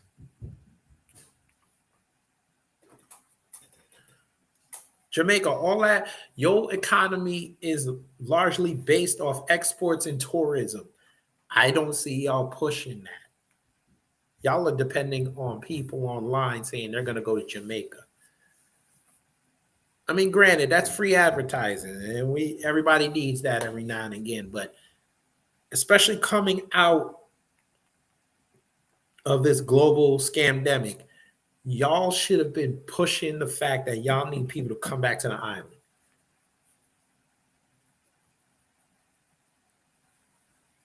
Y'all haven't done that. I'm just going to say it. Y'all got people over there scamming. People are leaving Jamaica to come up here. I just read a story. They're talking about they're telling Caribbean teachers, do not come up to the U.S. because the opportunities are not here.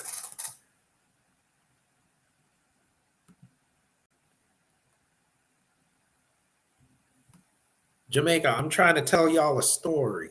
Y'all don't understand what the hell's going on here. Y'all so caught up in your colonial tribal mindset, you're not seeing what's going on out here. And what makes it worse is y'all are not even asking questions.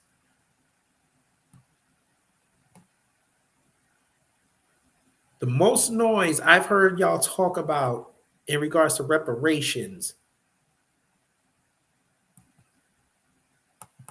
is the fact that you don't care enough about it since March to say something. The day she died, y'all should have been on that wave. You should have said, okay, I'm sad that she's gone, but we need our money. And it's up to King Charles now to give us our money.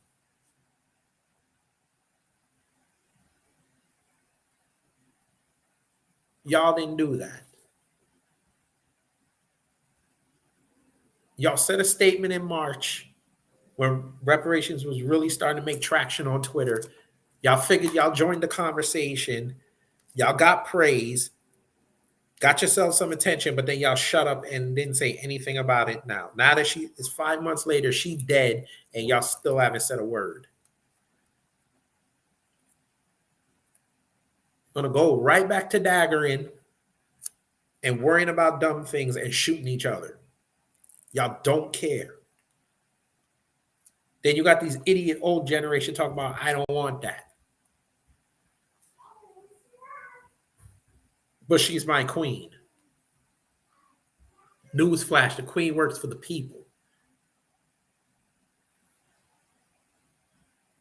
You look up any empire that's been on earth and what happened when they screwed over the people. They went to go see her or him or them. But y'all are too scared to go see Buckingham Palace.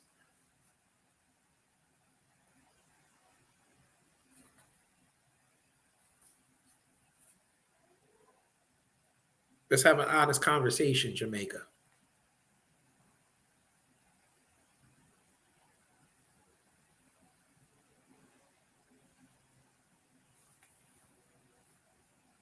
Y'all more worried about booty clapping and which artists are going to do a show that you can go pay hundreds of dollars that you don't have to go look, instead of reading up on what Garvey and all of them say about establishing your identity as a Jamaican person and getting what's owed to you. That escapes your purview. And if you don't believe me, go look up the business episode where Jason Black talked to that Jamaican woman who tried to lie and say that Jamaica teaches about Marcus Garvey. And when he pressed her on it, she couldn't give a direct answer. They admitted that they don't really teach Garvey because they did not want a whole bunch of Jamaican people coming out radicalized.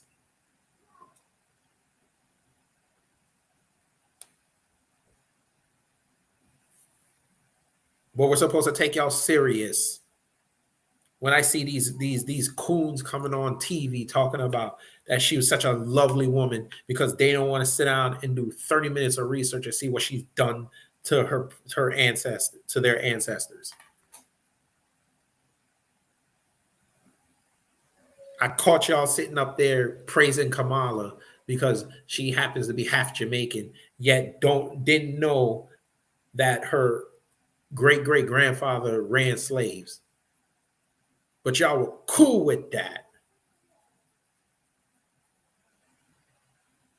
I get heat for putting up a video of a Jamaican girl coming up to the States for school and exposing the fact that she brought that colonized mindset to America, and the fact that she can't understand what y'all have been going through for hundreds of years. And the only thing, her words, that they share with Americans is music. And I get heat for exposing that. I get people coming in that comment thread telling me I'm wrong for putting that up and going in on her.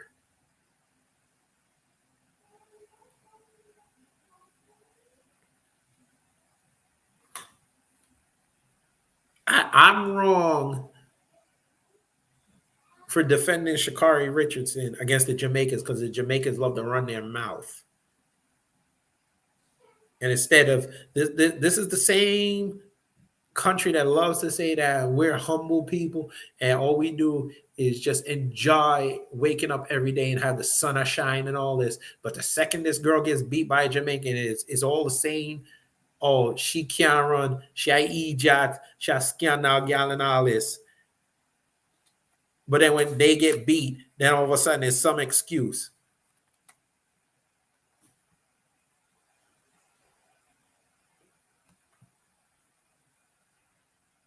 Paul Grant said, foreign Jamaicans are different than the locals and they don't want to be in Commonwealth, and we have. Be careful how we have been careful how we speak about a country if you don't live in. Right. Okay, so we shouldn't talk about that. That's what you're saying. We shouldn't talk about that. Because I'm not talking about the foreign Jamaicans. I'm talking about the Jamaicans that lived on the island and come up here with that same mindset. That's what I'm talking about.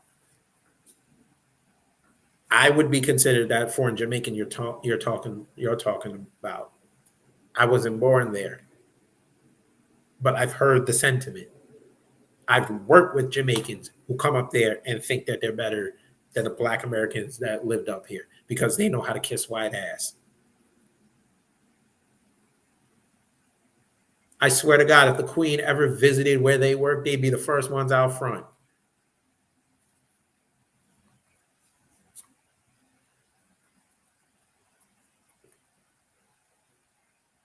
Paul Grant, you got here late. I played a video with the locals who were sitting there lionizing the Queen. Talking about she should be hopefully she went to a better place. In front of a total gas station. So you know I'm not lying. At Halfway Tree. So you know I'm not lying. They call her the Queen of Jamaica.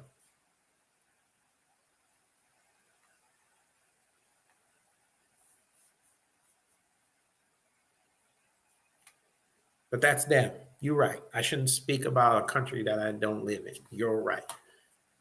I put over, they'll tell you in the chat, I put over the fact that most Jamaicans, the younger generation, they were celebrating. It was only them old heads that were talking, they were sad.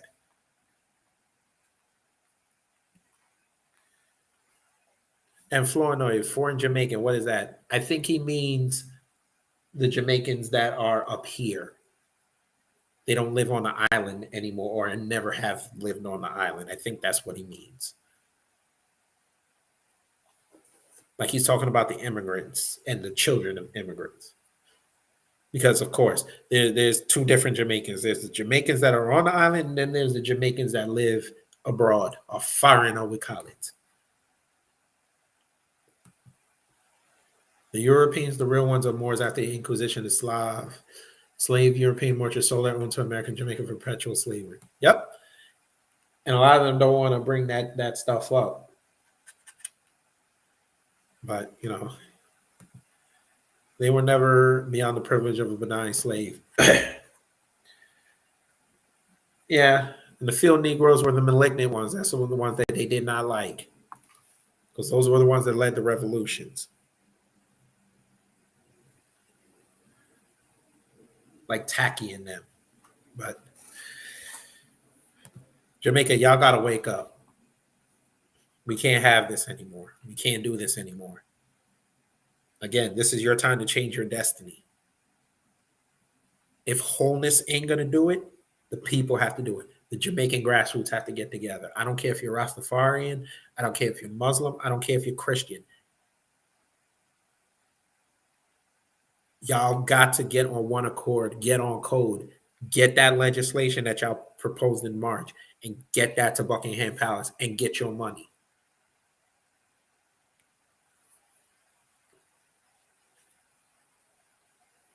You can't let another country like Kenya or the US or Brazil, any other country get this money. You guys have more of a legitimate claim to the Union Jack than we do. I mean, sorry, than America does. Y'all need to go get that money. We're talking hundreds of billions of dollars. Like I said, Kenya is talking about 200 billion. And that's just off some tobacco and tea. I'm sorry, just tea. Y'all had tobacco. Y'all had sugar cane. Y'all had the goddamn bananas, mangoes, all of that stuff taken to the monarchy. Your natural resources taken over to England. The British royal family has been profiting off that thing since the 16th century. Y'all are owed at least $500 billion. Go get that money. She's dead now. Your biggest hurdle to get reparations is out of the way. Go get that money. Stand tall. I swear to God, I would imagine some FBA freedmen would sit there and support y'all doing that. I don't even want to die. Go get that money. It's what, 5 hours to England? Y'all can survive 5 hours on a plane. Go get that money. Gonna love you some UK anyway. Go get that money. Barbados don't want it. Go up there, be assholes and say, give us a Barbados share since they don't want it.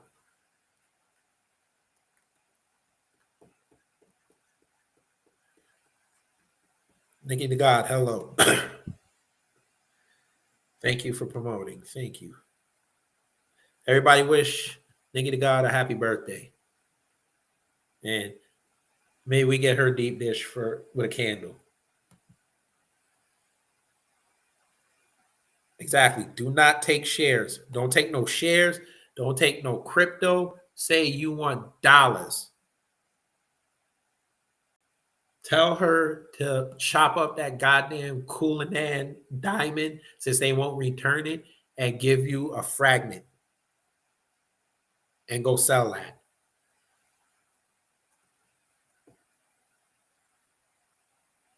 Don't ask for no free work visas to the UK.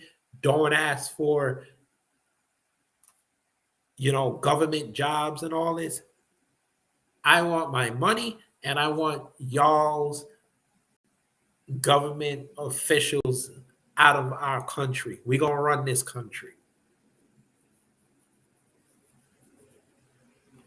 We will create a coalition that will move Jamaica in the right direction.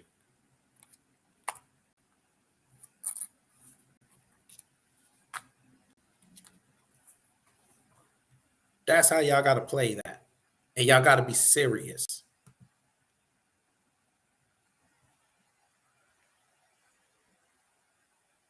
But if you're not going to be serious, then just let the world know you're not going to be serious, and let's move on. We'll stay away from y'all.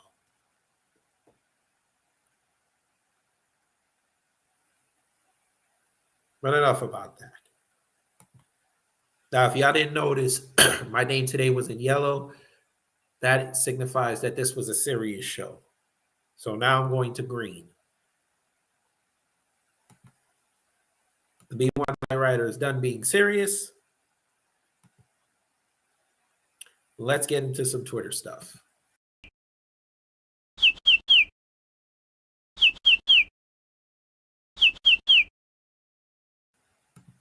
All right, let's get into some Twitter stuff. There was a lot this week. There was a lot this week. Now, we're going to start from the bottom, as we always do, and work our way up.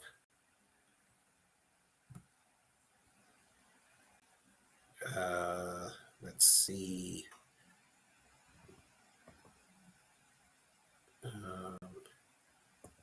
We did that. I did that last week. Yeah, I think I started. Yes, the Stacy clip. Shout out to Nas Escobar 316. Jobs. Oh, screw you! I hate when it does that. Here we go. Jobs, justice, peace. This is a theme that we've been hearing today over and over again. This is a theme that came out in 1963. Folk, why it look like somebody put one of them? What y'all remember back in the corner store where we could buy those fart bags for like a few cents? Those those stink bombs. Why does it look like somebody detonated one underneath her podium? Why does her face look like this? When A. Philip Randolph, a trade unionist, came forth to call for a march on Washington, asking for an end to Jim Crow laws, equal access to public education, and civil rights legislation that would change the face of a nation. Today we come before you, walking on the road to jobs, the road to peace, the road to justice, paved with the blood, the sweat, the tears of labor movement people from around the nation. And today, I come to you as a young person, as a young woman, as a young black woman, to ask you to use us, use the young people of the United States of America to pave a road that will last forever, pave a road that will let us become the foot soldiers, let us not have to do this again for our children. We ask you to let us come forth with you, not behind you, not in front of you, but together on that, to pave a road that will last forever, pave a road that will let us. I come to you as a young person, as a young woman, as a young black woman. First off, I'm a man. I'm Roland Martin. I'm a man. I'm a Christian. What is she talking about? What is she? Where is she from? Oh, you didn't know, Nikki? She from Ohio. I told y'all about you motherfuckers up in Ohio, man. There's something wrong with them, boy. Yeah, you can tell Black Alpha I said that. There is something wrong with people from Ohio. Ohio is a different breed. I will say this. Shout out to Ohio. You can't pave a road. And who is black? Maybe it's her own funk she smelled. Well, listen. Maybe she's still smelling the burning flag fragments from when she burned that Georgia flag. Maybe it's still on her hair or her clothes. But this was the same woman who just said, where's the line? The sweat, the tears of labor movement. Interesting line that Stacy would say that because, yeah, Stacy, I have a question, Stacy. I think I saved it. I believe I did. Let's see. Yeah, we got a lot to go through today. I think I saved it, though. No, it's not there. Where is it? I think I saved it. I hope I did. Probably didn't, though. I thought I did. No, I don't think I did. I thought I did. Okay, so we'll just do this. Stacy was up on stage somewhere. It says something that I think would be quite beneficial for y'all to hear. This is what she said. For those who are coming and those who are here. But what we can do at the state level is address the immigration challenges we have. My first belief is that if you finished in our high schools, you should be able to attend any college to which you are qualified to attend, no matter what your documentation status. Ooh, keep telling us more. If you are a college student and you graduated from a Georgia high school, you should qualify for the Hope Scholarship. You should qualify to apply to UGA and Georgia Tech and Georgia College. You should be able to go to any school you want. If you want to come to Valdosta, that should be your choice. And I encourage you to make that choice. But right now, you don't have the choice. Because in Georgia, if you are undocumented, you are denied full access. That does not make sense. We are growing the next generation of leaders, and I believe we should be investing. And it doesn't take away from anyone for immigrant students to be able to attend our schools, to pay in-state tuition. That's the next piece. You should be able to pay, if you finished high school here, you live in this state, you should be able to pay in-state tuition. It is an artificial impediment to require immigrant students who are undocumented to pay out-of-state tuition when they graduated from Georgia high school. So if y'all didn't really hear what she was saying, she was talking down in Valdosta, which is in southern Georgia. She was talking about how illegal immigrants should be able to enjoy in-state benefits like college and apply for scholarships. Yes, folks, she said this. But y'all still want to come up here and tell me that she for black folks? This is what y'all want to tell me, right? This is what y'all want to tell me. She's still for black folks. Y'all can go somewhere with your life. Go ahead and tell me again, she's with black folks.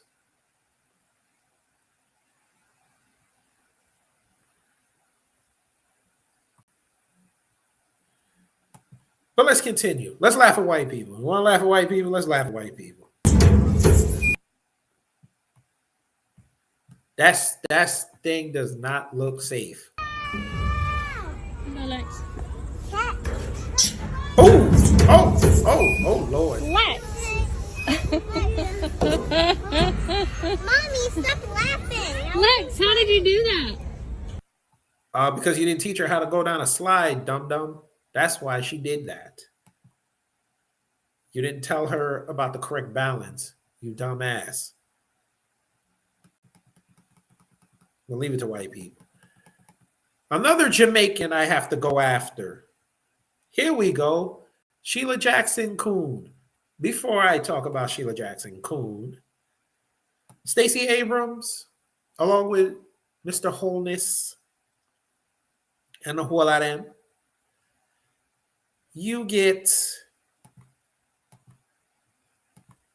this. Nikki to God, you have not seen this. Paul Grant, you have not seen this. JD Informer has not seen this. You have this. Triple coon.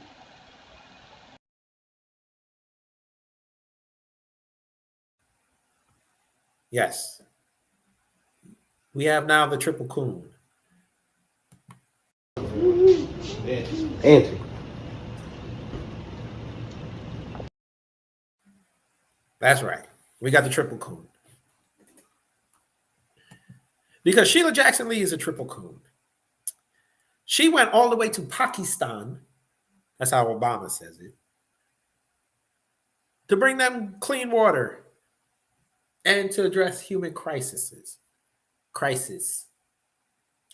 So our delegation brought hope that the United States will be an effective and consistent partner in helping Pakistan work through this human crisis. How frightening. Humanity is under attack. You are 2 states away from an area that does not have drinkable water, potable water. You can kiss my ass with this. With whole villages underwater, 33 million Pakistanis are affected and almost 70,000 women are expected to give birth, potentially without medical care. Guess what? There's a lot of black women in this country that are under the same thing, but I don't see you going out there doing anything for them except push Planned Parenthood. But let me continue. What else did you say, you idiot? I was joined by Congressman Tom Suozzi of New York, of course, as we were briefed by the military rescuers. We saw people still racing to helicopters to be rescued as well as met and listened to the men, women, and children who experienced the raging deadly waters.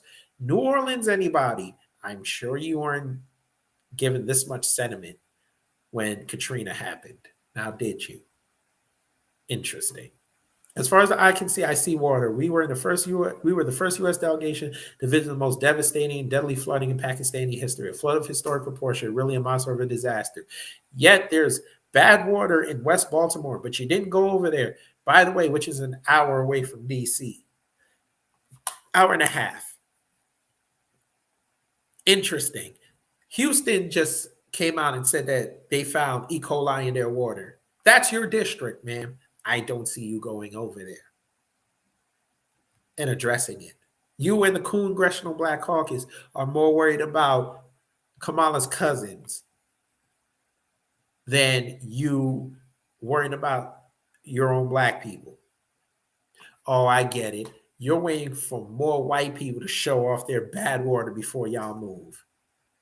Then I got idiots on here telling me, oh, Biden gave them money, but the GOP is hiding it. Really? So we're going to blame the GOP on this when water is a city problem. So instead of Biden flexing his decrepit dementia muscles, he's not, and telling them in Jackson to fix the water, y'all are just going to sit there and blame the GOP. Huh. Interesting. This is how y'all roll. Got it. Okay. New York City is a Democrat city, and every other week there's a water main break. I'm guessing y'all gonna blame Giuliani for that, right? Chicago has a crime problem with the shootings that they love to perpetuate is coming out of the South and West Side. But we're not even going to talk about that. Let's talk about the corruption. Who has been running Chicago for the last 70 years? Because last I remember, they haven't had a Republican mayor in 7 decades. I could be wrong.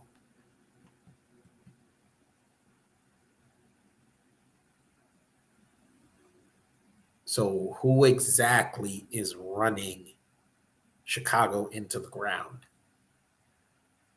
Y'all love to blame the GOP when the shit when the shit gets highlighted.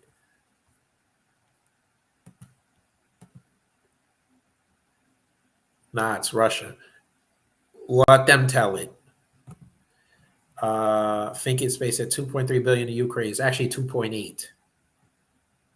And again, I had some white troll try to tell me, oh, just because they're sending Javelin missiles over there, that's not doing anything. That's not equivalent to fixing a water problem. Hey, dumbass, how do you think they paid for those missiles? They didn't go into their secret bank accounts and pay for those missiles. They took it out of your taxpayer dollars. Since you don't know how the government works, we pay for our own defense.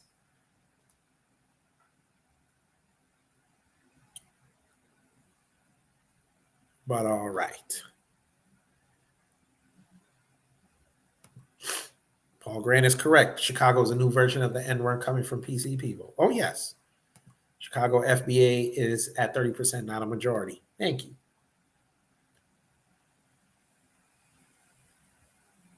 But the white supremacists love telling you that it's black folks making Chicago look bad, but won't address the corruption there. Screw them. And screw Sheila Jackson Lee. She can go straight to hell along with the Queen. Because I'm sure as a Jamaican, you know what? Let's just see if she said something about the Queen. Okay, you did a NASA event. All right. Oh, you had Command Me there. Of course you did. Yep, there it is. September 9th, yesterday. One really gets to know the character of Queen Elizabeth when the last stop of her 1991 tour of the United States was the Houston Antioch Missionary Baptist Church, founded by slaves. I had the privilege as a Houston City Council member to join her during that visit. You motherfucker, you cold. Her graciousness and warmth was evident during the gospel singing and church ceremony. May she rest in peace. I'm going to be respectful. I'm going to be respectful. I'm going to be respectful.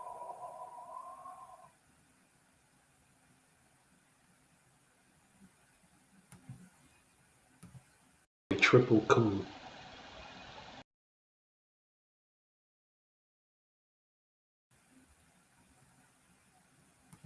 beg your pardon. I beg your pardon.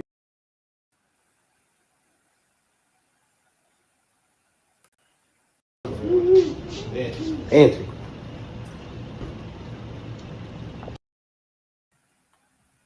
I hate her. I really hate her. I really hate her. Oh, you know, not surprised at all. She'll be the one who drapes her body over the casket. Oh, yeah. Well, no, because they're not going to let her get that close because remember, she's black. I'm sure Sheila Jackson Lee is probably talking to try to get herself on that plane of delegates that are going to go over from the U.S. And I guarantee you, if she does go, she's going to have her Jamaican flag on. That's when she's going to claim Jamaica. Watch what I tell you. But let's keep moving.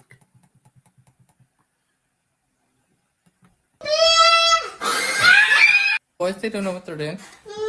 Go on, quick, help them. Go on over and help them.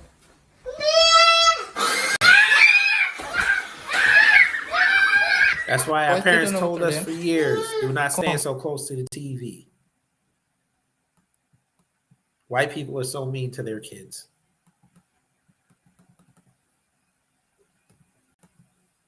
I love science.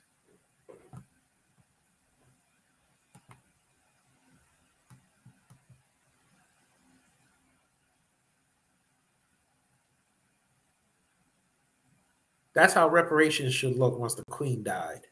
Every country that she colonized and her family colonized, that's when you hear reparations. Every country should be like this.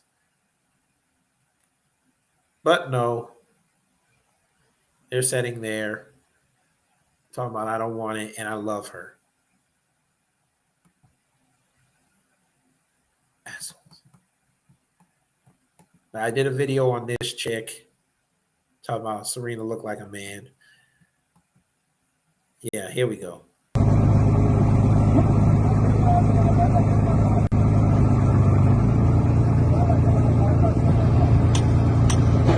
right, boy. Yeah, I think a gang member exposed that on IG Live. Oh, Lord. There you go.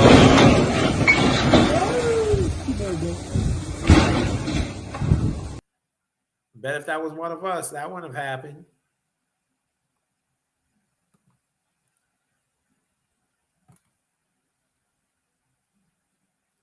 Let's continue.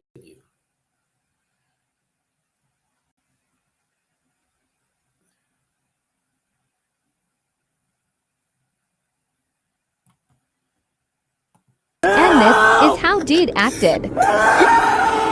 Now, the ride got stuck at Six Flags, and this white man flipped the hell out. Help! Help! I'm about to get the fuck off this bitch!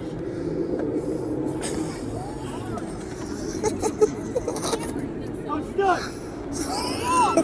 I'm stuck! Hey! God damn it! Hurry the fuck up! Hurry up! Hurry up! I'm about to have a heart attack!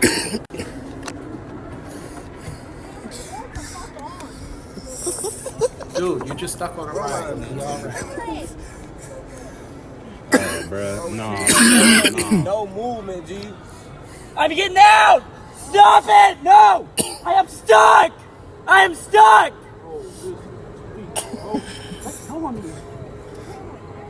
Look at him. He got out of the ride. He's going to walk down. White people.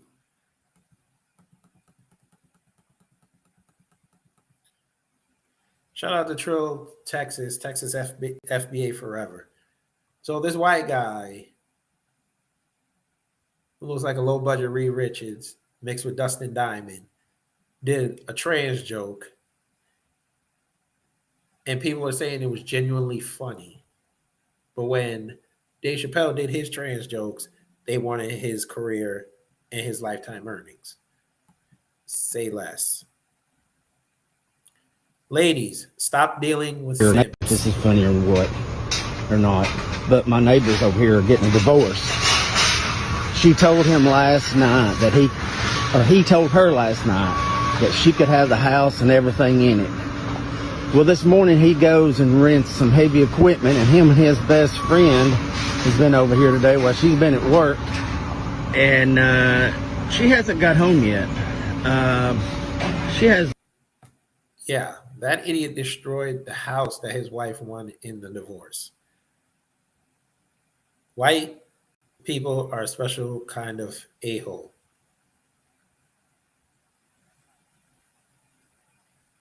But let's continue.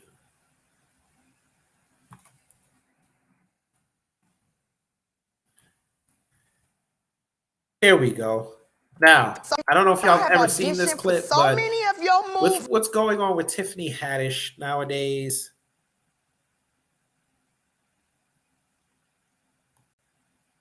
yes, thinking space.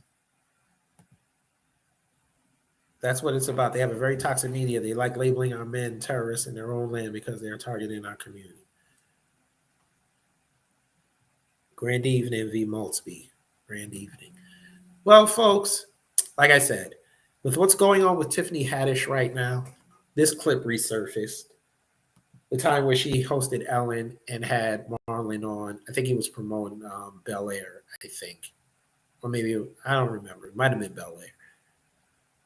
But yeah, she asked a question that I don't think she was prepared for the answer. But here we go. I have auditioned for so many of your movies with your friends, your family. Why do I never get cast? Here's the thing. You even made a role. Said Tiffany Haddish type. I auditioned for myself. I auditioned to play me. You wasn't right for the part. I wasn't right for the part. No, here's what happened. Here's what happens. Like, you was always, me and my family always say you're funny. You know, as producers, you know, you hire people and you cast people. You were always funny, but you was just you was always on 10. Like, and you was just, sometimes you just be like inappropriate. It's like a love scene and you want to sit on the actor's lap and fart. And it's like, no, Tiffany, it's not for this scene. So it was just, maturation hit you. It's like, for me, even, you know, right now, I feel like I'm ready for, I've been preparing 30 years for what's happening to me now. And it all happens to you at a certain time where maturity and that stardom hits you. Like, never nothing personal. We love you. Always thought you was funny. And, you know, me and my family, So he basically told her that she has it, but she's not manifesting it correctly. That's what that was the nice way of him saying it.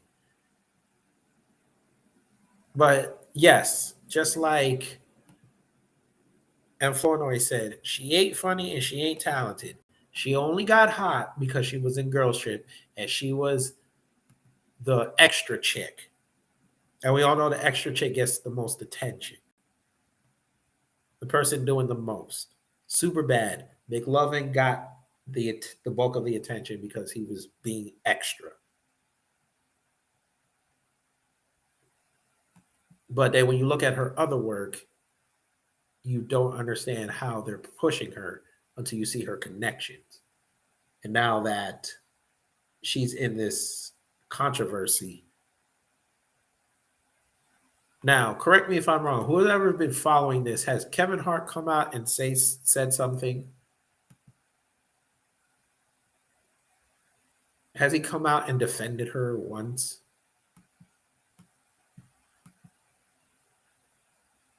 I just want to know, because I haven't seen Kevin defend her. The duplicitous one. Which is important. We have created nearly 10,000 million jobs since President Biden took office. Ooh, 10,000 million jobs. Nice. 10,000 million jobs. You're the greatest. We have created nearly 10,000 million jobs since President Biden took office, which is the fastest job growth in history. So you're asking me, where's the success? Here it is. Wait, let me finish. Wait. 10,000 million. So you created 10 billion jobs. Let's see. Have you seen the video of white supremacists training and comment how much they look stupid and I see grade school girls punches better? Yep, I have seen it. I'm actually trying to look for that video with the I wanted to play it here, but they had guns in it to show the training of the IRS agents is so bad. Like even in a simulated combat mission where they understand what's going to happen, they look frightened. And these are the people they want to put on the street to go harass the middle class for back taxes. You owe the government $1,000. They're coming in with the Glocks. PD Chicago B1. So, kid, welcome back. Thank you. Let's continue. Get some. Yes, sir. Get some. Get some.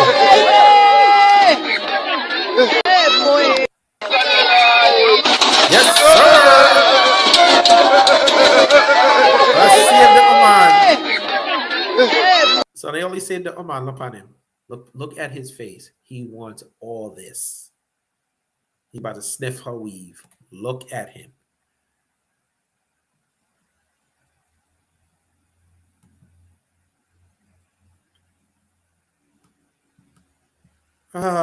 Jimbo Jangles. What did you say, Jimbo Jangles? Fair use. To be made great again.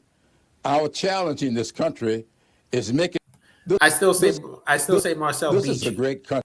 This is a great country. I've been saying this for a long time. It doesn't need to be made great again. Our challenge in this country is making that greatness accessible and affordable for all of our people. I think your 6th district would like a word with you, sir.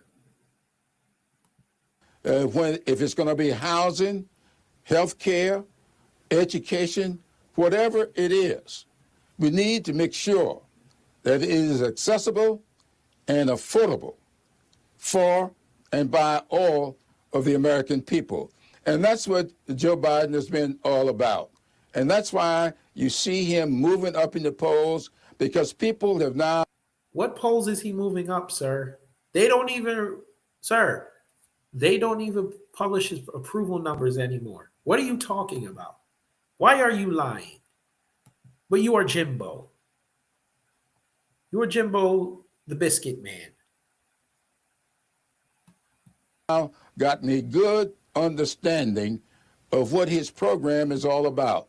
You can go right down through these 6, I think it was 5 or 6 major pieces of legislation: reducing inflation, creating jobs, bringing good-paying jobs back to America, ensuring safe neighborhoods and good schools for our children. You look at all of this legislation that we've passed, and it all adds up to that. And that's what the president wants us to do. Keep working. Yes, have debate, have disagreements, but keep working together to find that common. You duplicitous bastard.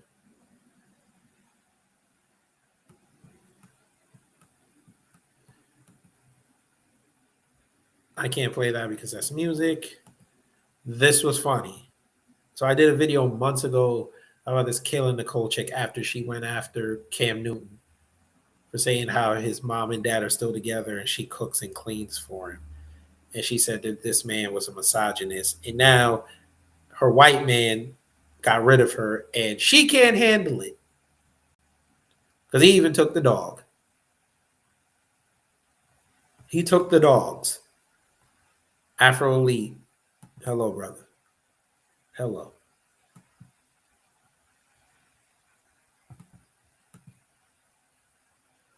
Killing Nicole, you don't make triple coon yet. You don't make triple coon yet. You're still one of these. Sorry, double coon.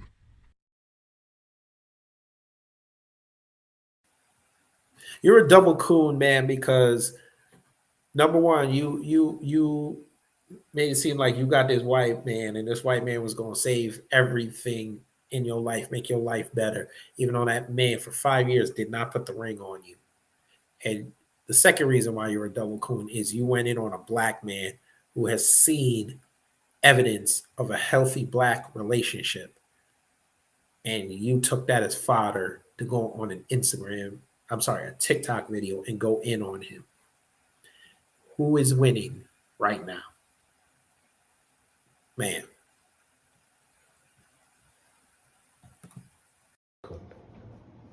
Dancing.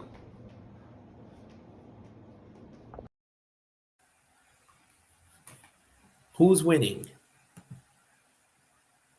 But it's funny that going back to Jimbo Clyburn, he said something about legislation with Biden.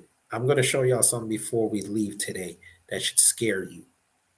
Because Beatzilla and I predicted this way back in April. Crime Bill 2.0 has officially landed, folks. Yes, it has. It has officially landed.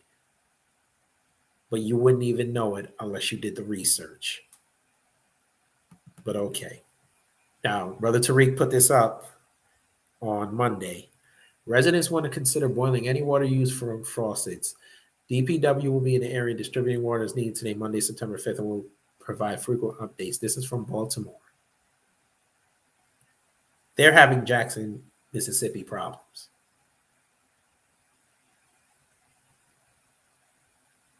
But Sheila Jackson Lee is over there worrying about Pakistan's water problems. Interesting. Y'all like Pull up my sleeves. He only registered one. Big man. He had a 1. You're done at it. You're done. I can't help. And his man sat up there and recorded it.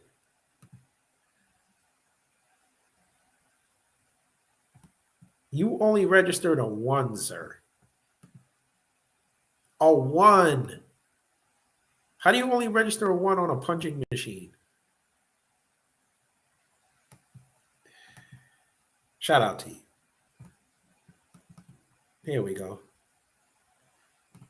The attack Now, on the demand. quick backstory.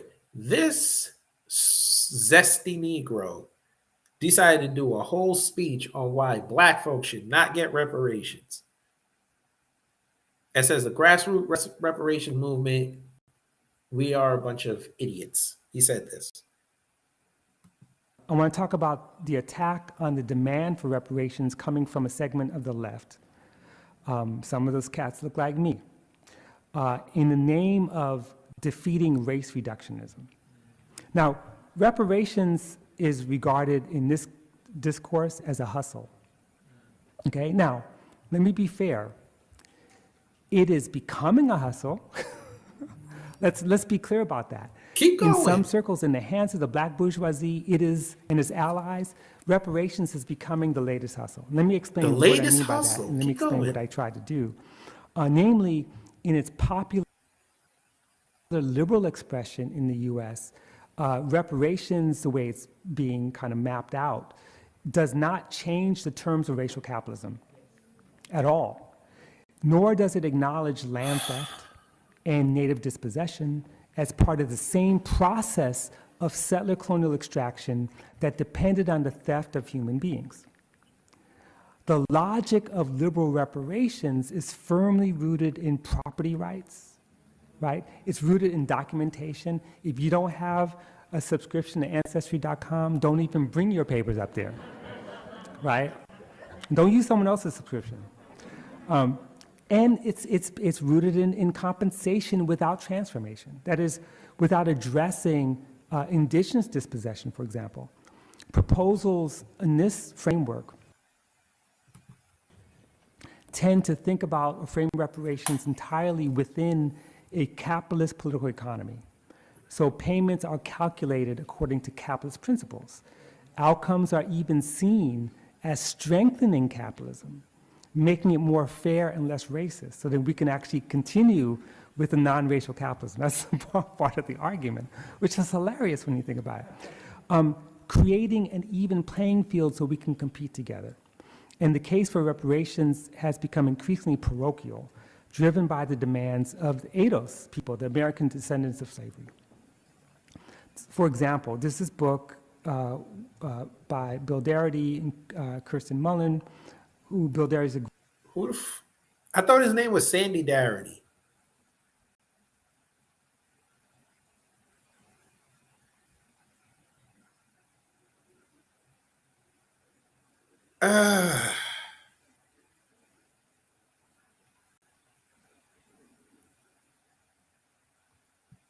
Okay, so let's unpack that, folks.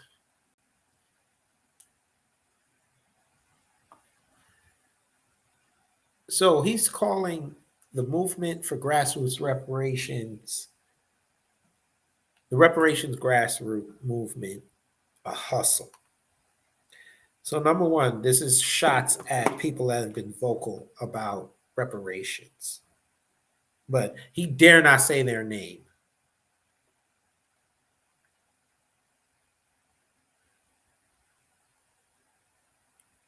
How is it a hustle that FBA freedmen and descendants of American chattel slavery want what's owed to them? Mom, I will call you back.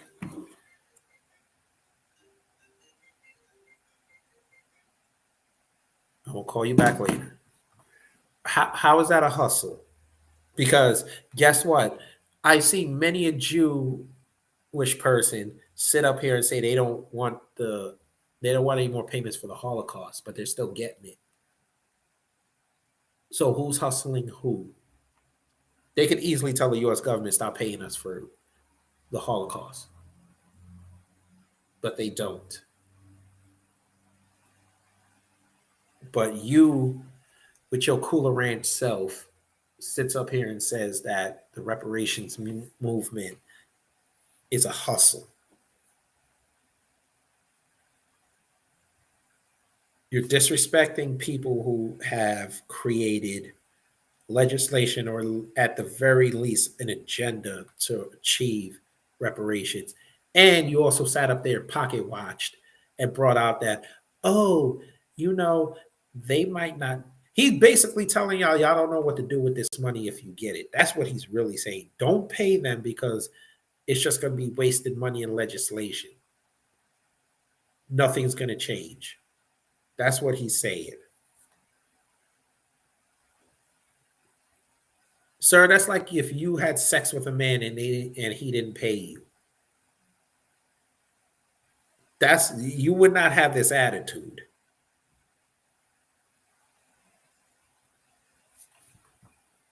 If you made this entire speech, sir, I won't even go to sexuality. If you made this entire speech and he didn't pay you, I'm pretty sure you wouldn't go home and say, okay, fine. You would be raising hell online that they didn't pay you.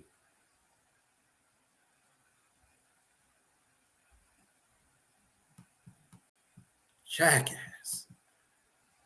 Oh, and by the way, sat up there and taking shots at capitalism when it was capitalism that basically built this country.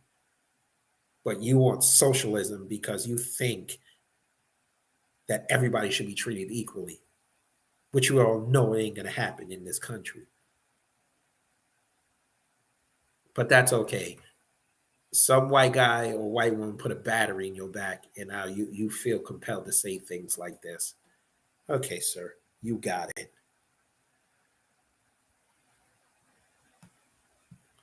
This was funny.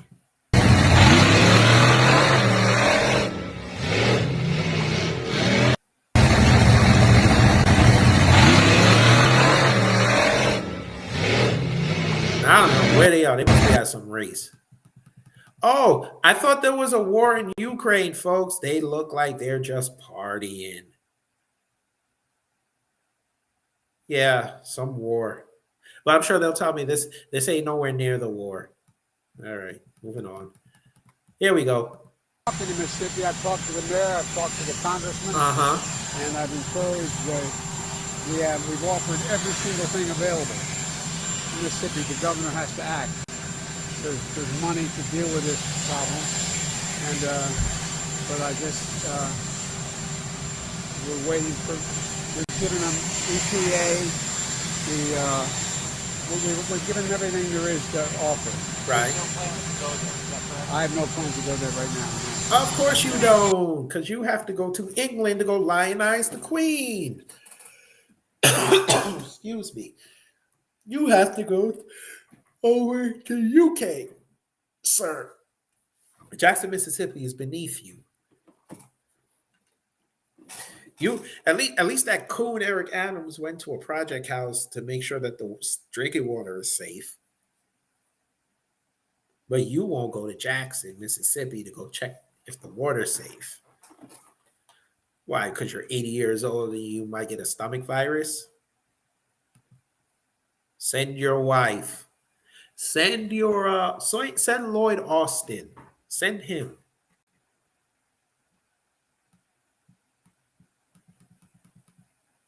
Florida, if anybody's in Florida, y'all got to explain this to me. How does a man do things to 4 children and then do something to a bird? Florida, y'all are a special kind of American. Thinking space is going in. Tell them how you feel. Yes, sir. This is the administration.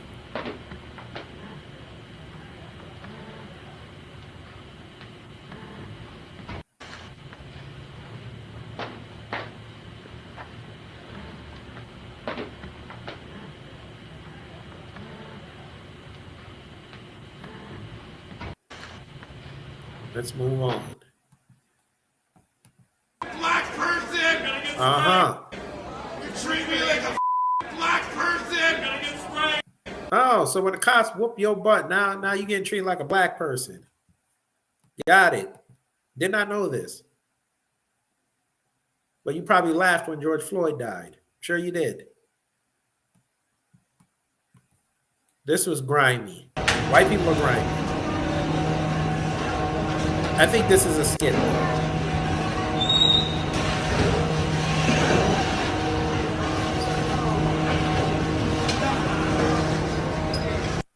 Cause there ain't no way. How does your thing just does not fall off your neck like that?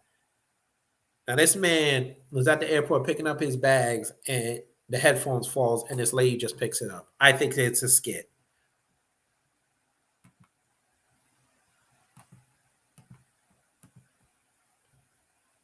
Well, let's continue.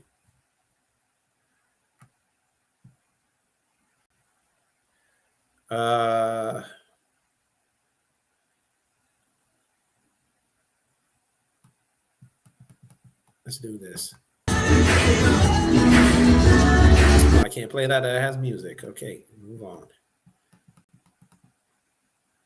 Somebody said I was curious on the numbers. It's actually worse upon digging. The idea that banning abortion supports white supremacy makes no sense. You want less black people than market abortion to them, and they kill their own population growth. Blacks are only 37% of Mississippi's population. Now, this is a table of abortion and health coverage access for families and children. And it says Mississippi is number 1 with 20% of white people getting abortions, 74% of black people getting abortions. My state, Georgia, is number 2 with 21 and 65 respectively. We have Alabama, DC, Michigan, Tennessee, North Carolina, Arkansas, Virginia, and Delaware rounded out the top 10. So, yeah. I don't understand this video. Y'all have to help me. Explain again. This black chick is dressed up like a dog. I make a video like this every few months, but I thought I would explain again who I am and what I am doing. I am a Therian. I believe that my soul is an animal soul. I know and I have a fundamental understanding that I am overall human. I just enjoy connecting to my animal identity. I experienced something called species dysphoria. Keep in mind, dysphoria is not trans. No, keep going. I want to hear what you're talking about. But I thought I would. My soul is an animal soul. I know and I have a fundamental understanding that I am overall human. I just enjoy connecting to my animal identity. I experienced something called species dysphoria. Keep in mind, dysphoria is not trans-exclusive, nor is Therianthropy, or being a Therian, a gender identity. It is a psychological / spiritual identity that affects my life and my day-to-day immensely. The dysphoria causes me to feel I'm in the wrong body, which is why I always wear this mask in my ears, as well as do other things to alleviate the stress that I feel. I make these videos for other Therians to know it's okay to express themselves, and I try to normalize this harmless identity. It's not the same as being a furry. Hope this clears some things up. Right. Okay. Shout out to Melanated Mind, Lana Love Hall for that. I don't know what the hell she was talking about. Okay. If y'all want to lionize the queen, there you go. Put that on a t-shirt. I can't play that. I got flagged on my other video for that. If y'all got dogs, y'all will enjoy this.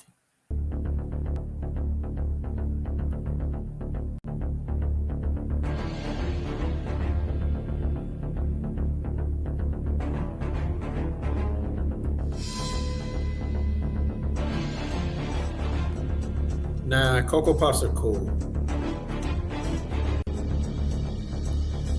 She's just bad shit.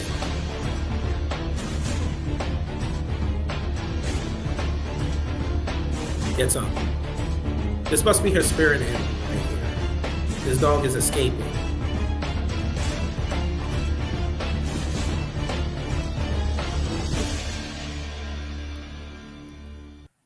Well, that was cool. The dog escaped. Thinking Space says, so she's upset she doesn't look like the animal she knows she's not. This is some hypnosis. This is what being in your phone all day breeds. You know, at times, people, you need to go outside and breathe some oxygen. Decompose your brain a little bit. Here was another coon who said, we don't have to send flowers to Buckingham Palace, but we can be silent. It's basic human dignity. These mean-spirited comments are unworthy. A family has lost its matriarch, a country its monarch. It is beyond us to pause our differences and allowing them to mourn in peace. No! Okay? Because, Sir Tyrone Reed with a blue check, let's explain something. Let's talk. Sir, when Trump kicks the bucket, y'all will be all over this. Y'all will be all over that man. We know this. Okay? Y'all have y'all posts ready to kill this man and give him a roasting. We know this. Just because she was on the left does not mean she is without criticism.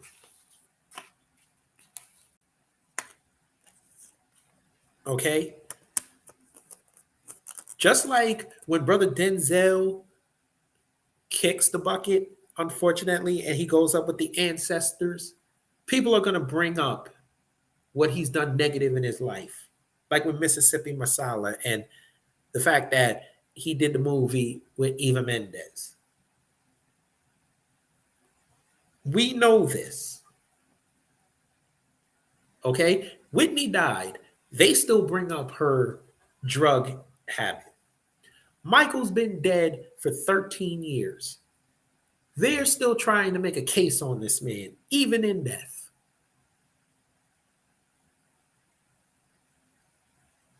When Bobby kicks the bucket, all they'll bring up is his drug problems and his daughter dying. Okay? When Stephen Collins, who used to be on Seventh Heaven, kicks the bucket, you think the media is going to mention his molestation case? You think they're going to do that? No, they're not. They're going to show clips from Seventh Heaven and what you call it, statements from his co-stars. They're just going to skip over that. When Bill Cosby goes up with the ancestors, they're just going to bring up nothing but the case, not him creating one of the greatest TV shows ever and a great spinoff. None of that. It's all going to be about the case and how he did dirt, allegedly over 53 years. That's what they're going to bring up. So I don't want to hear statements that we should be quiet because the queen died. No.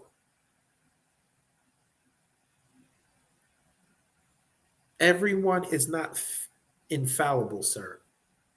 Your dirt is going to come out one way or another.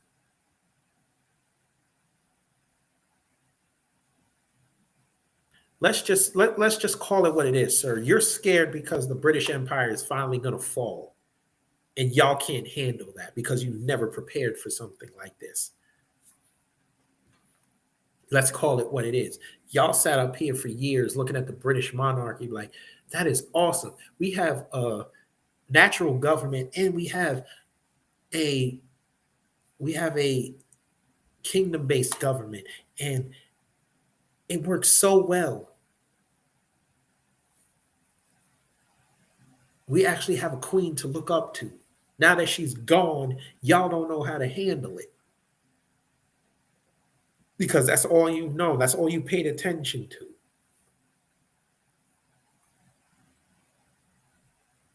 We'll go a little further, sir. You're one of these coons that love white women so much that this hurts your heart. You were probably the same Negro who I bet you if I look through your timeline, you had something on Betty White.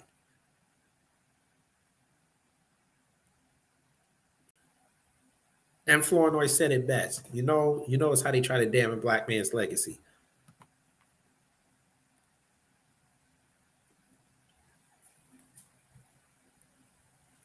Kobe died, ladies and gentlemen. Kobe been dead about 2.5 years.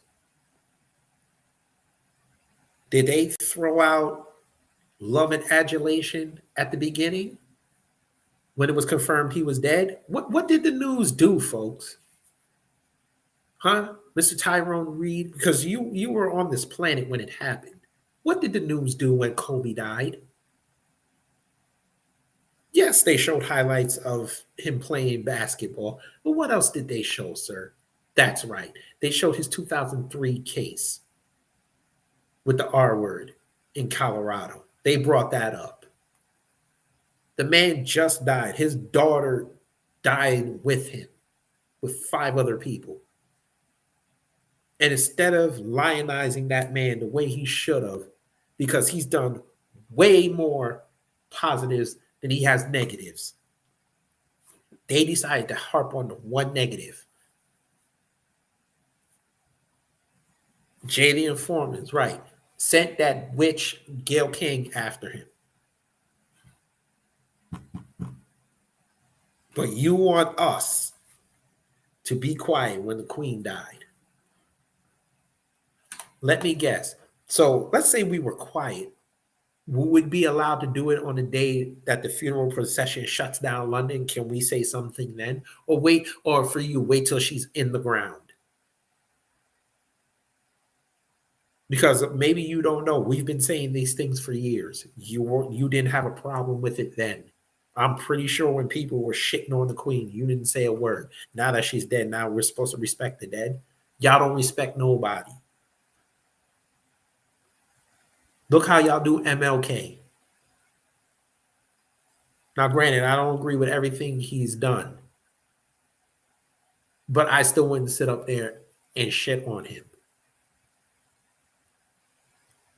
I dare not shit on El Haj Malik El Shabazz. Even if I found something for me to shit on him about, I still wouldn't even say anything because his positives outweigh his negatives. The queen's problem is her negatives do not outweigh her positives.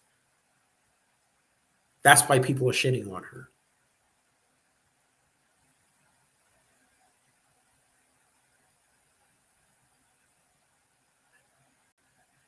But again, you're a black man. That statement was for black people because you dare not go to Irish Twitter with that. You dare not show up on the anti-Queen Elizabeth Twitter with that.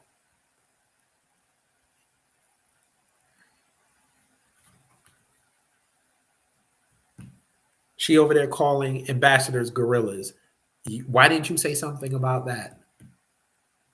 Or her people going into restaurants in New York telling a group of black people enjoying a meal they should go back to their colonies. Didn't say a word about that, now did you? But now that a white woman died, now you want a cape. Got it. Paul Grant said, I heard about a woman who married a white man. She complained about her husband using the N-word when they were having sex. That's funny. Don't complain about it. You married into that. You knew what he was. He didn't just start saying the N-word now that he's with you. So you knew what time it was. So you figure that out. I read that. I showed y'all that. Here we go. Look at Jackson's water, folks. Look at this water. That's coffee. Now, this is a white woman's Twitter, so you already know a few more of these and they'll go do something. Either that or she must live on the black side of town.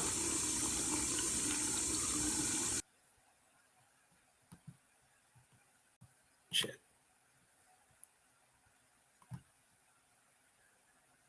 Let's see.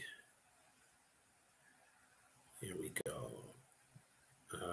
We showed the dog. Here we go. Look at this pimp. 95. That costs. I'm 95 years old. You're 95 years old. You look good for 95. That costs. I don't run behind big asses and titties. Damn you! He was about to drop some knowledge. Damn you! Where's my pimp? I can't wait till they get to that Jubilee clip. I can't wait. I'm gonna go in. Here it is. Oh, you mother. Oh, we're going to get to you soon. Don't worry. 95 years old. You look good for 95.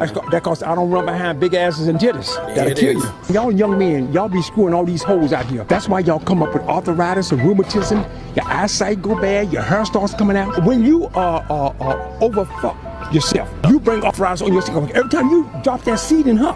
Yeah. Your bone marrow and all that stuff from your head to your toe goes inside of her. And when you have intercourse with your girlfriend, who always fall asleep first? The man. Yeah, I fall asleep. And when you wake up, she done stole your wallet, stole your car keys, she gone about her business. Yeah, I gotta get that shit back. Well, you better kill her then. Hey, I don't endorse that. Stay away from McDonald's and Burger King. Don't drink sodas. No soda, no pussy, no McDonald's. Yeah, yes. The biggest, you can eat, but stay away from that pussy. If you ain't gonna marry that woman, don't stick your dick up in her. You don't know what disease she got. And there it is. All right, what y'all feel about the pen where he said? And Flournoy said, what smoke has Weinstein got? He living in Hollywood. If it could, heaven. Getting skills limited. So. Well, he in Fed prison, so I don't know. And I don't care enough about that man to go look up what he doing day to day. I'm just waiting for him to kick the bucket so they could go kiss his ass. So I could have content for the channel. When Queen Elizabeth pulls up to the pearly gates, yup. This coon. She won't have a job by Monday. No music. She over there dancing. Yeah, she won't have a job by Monday, I predict. Because apparently everybody been calling her job from around the world.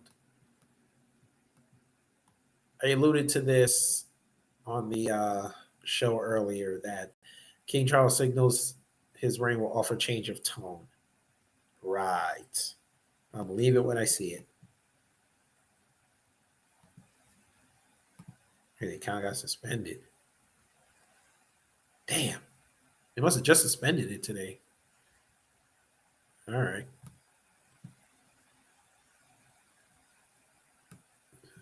I can't play that. That's violence. Here we go. Karen. Do you some good, go do some other shopping, and maybe by the time you get back here, you'll have plenty of room. Back up. I need security. We're just standing here. We're trying to get through the aisle. She won't let us through. I'm not. There's a 6-foot law, and they're trying to get within my 6-foot range, and I'm not going to let them do it till I'm done selecting what I want to select. You can't let them by? No, I can't, because they get within my 6 foot when they go by. No, I can't. They can either back up or they can go do some other shopping and come back when I'm done. Okay, I'll go get management. You ain't doing nothing but confronting me, all right? You're the aggressor. I wouldn't not even. me. My patience We would were be literally at a just trying point. to go I'm trying down to the get out aisle. this store. Like I would have said, barked Curtis, on you. The this whole was store would wrong. have came. You ain't literally trying to do nothing but make me sick and go to the hospital. What? I'm fully vaccinated, if that makes you feel It's better. irrelevant because it mutated, honey. Don't act like you're stupid. You know exactly what you're doing. Ma'am. What? If you want everybody to stay away from you, that's fine. You're not allowed to have something. Come on, I need the rest of this camera, man. Come on, don't do that. But it's irrelevant because the COVID. If they got some kind of COVID, that's stupid. You know exactly what you're doing. Ma'am. What? If you want everybody to stay away from you, that's fine. You're not allowed to have something. Okay? That's no problem. Yes, you did. Okay, yes, Leia, one more question, please. I don't have freedom of speech around here. Sweetheart, it's called being polite. Okay. Yeah, they're gonna kill me, and you think that's polite? They're not gonna kill you. If they got some kind of COVID that's mutated. Sweetie, why aren't you wearing a mask if you're so worried? Because I'm vaccinated, but it's irrelevant because the COVID mutated. Right. Bethany just don't care. Where's your I mask? just want people to back up. Well, sweetheart, don't cuss them and be polite and let them shop. Don't stand in the middle of the aisle. Get over it. When I'm done selecting what I want to You select, need they to can move get over back. so our other customers can because get this back. is not 6 feet. You need to move over so our other customers can get Oh, back. she moved her car. Here we You want to go go. to jail today? You want to come back, sweetheart? Come on. You want to go to jail today? Excuse me. Go ahead. You want to go to jail today? You tap me that cart one more time and you're going to jail. Okay? You're the one that grabbed a hold of my cart. I moved your cart like I asked you to move. Now will you please get out of the middle of the aisle? You're fired. No, I'm going. You don't know who you're dealing with. I'm going to get my boss right now. You're fired. Uh-oh, she said, I'm going to go get my boss right now. It'd just be funny if her boss was a black man. He probably cool anyway, but all right. But yeah, them Karens, boy. Yes. Slavic culture telling each other what to do. God, dog. Like I said, folks, it couldn't be me. Especially in the condition that I'm in now, and I'm just trying to get myself and get out, I might have barked on her. And that was me. The whole store would have came running. We already talked about D.L. Hughley at Coon. Shout out to Nwambi. This chick, the cake lady. African Americans being offended by Akata is really their intent to justify their anti-Africanisms. Oh, look, they call us Akata. They hate us. Okay, who was calling who booty scratcher before that? But the diaspora was told to get over it. It was just jokes.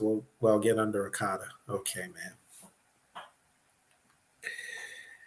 Ma'am, Akata is not the same as African booty scratcher. We called everybody an African booty scratcher. Even if we found out you were from the Caribbean, you still got called an African booty scratcher. We called FBA African booty scratchers.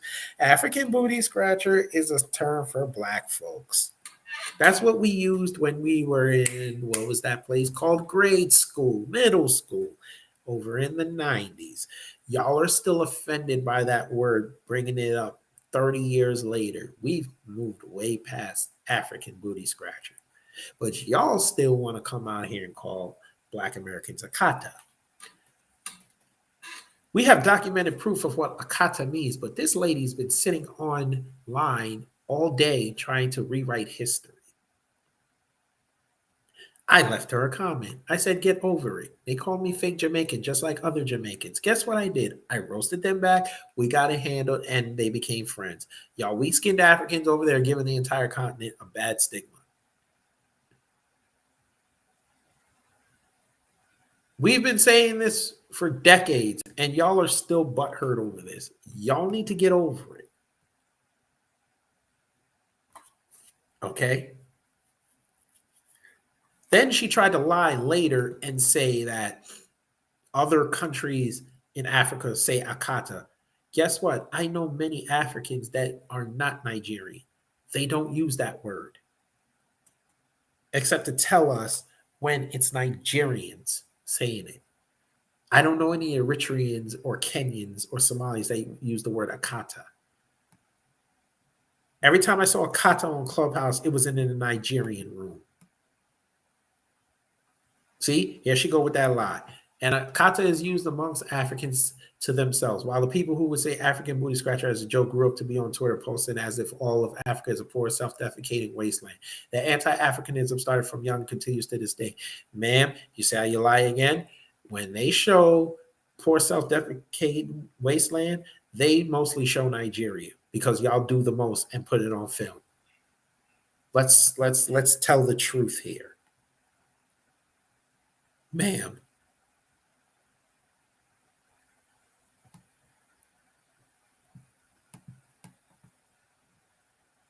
I think I left her a comment on here too. Yes. Still lying. I said, I know Kenyans, Ghanaians, Moroccans, Eritreans, Somalis, and someone from South Africa. They never use Akata unless to tell people they hear from Nigerians. Don't rewrite history. And it said, Akata is such a slur, Nigerians use it as a last name. Right.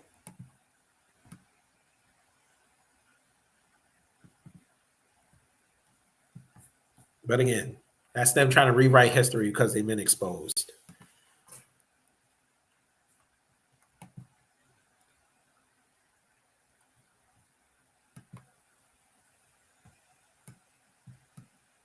Here we go. This Jubilee clip. Y'all got to hear this.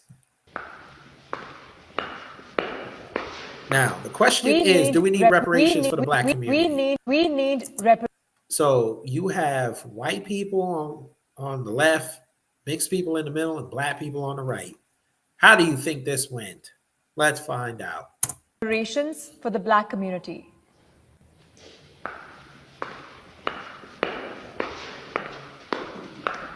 I don't think people need like individualized like paychecks. Like I don't think that's gonna like work.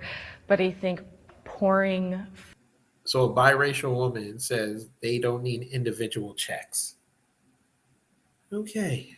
Funds into communities who could really use it, building jobs there, more education there, like more opportunities would do so much. Like that's how I see it should be. You've got to be either in high school or college. How the hell do you not have access to books?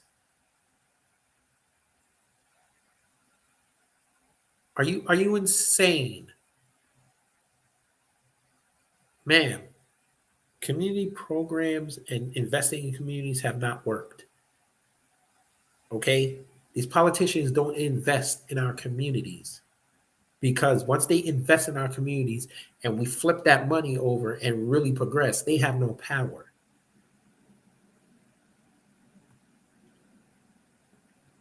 But of course, you're letting the biracial people talk for black folks. Here's another one. Anytime that black communities in the U.S. try to, pull themselves up by the bootstraps, they were attacked. Like, I think it was in Tulsa, they bombed the city.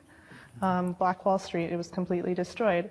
So again, something needs to be done. When the Civil War ended, there was a representative from Ohio, I can't remember his name, but he was a radical Republican and advocated for the phrase 40 acres and a mule for every emancipated slave.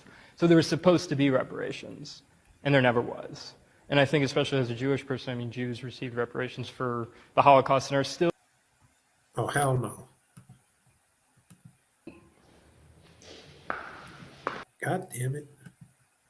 Sorry, folks. Hate when Twitter does this. Receiving them. And in my mind, there's no amount of money that will ever undo the wrong of the Holocaust. So that you could, all the money in the world will never make it right. But I think the idea and principle of reparations is good. Logistically, I don't know how it would happen. They've already told you how it happened. You pay off. It's a check. Pay it off. Janie Informer is right. Opportunity zones go to white companies. Yes, white companies get the money and then they dole it out to the community instead of the government just giving it directly to the community.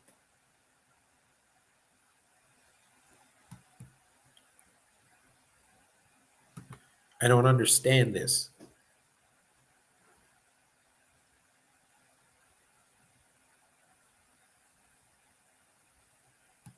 Let's continue.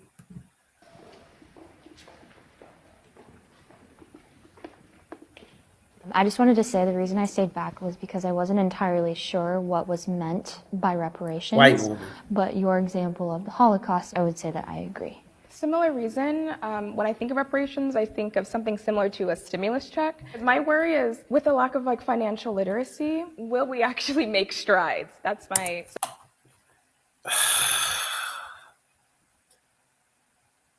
If after what I say causes you to leave the video and the chat, I apologize, but I have to say this. These are the type of Black people I despise.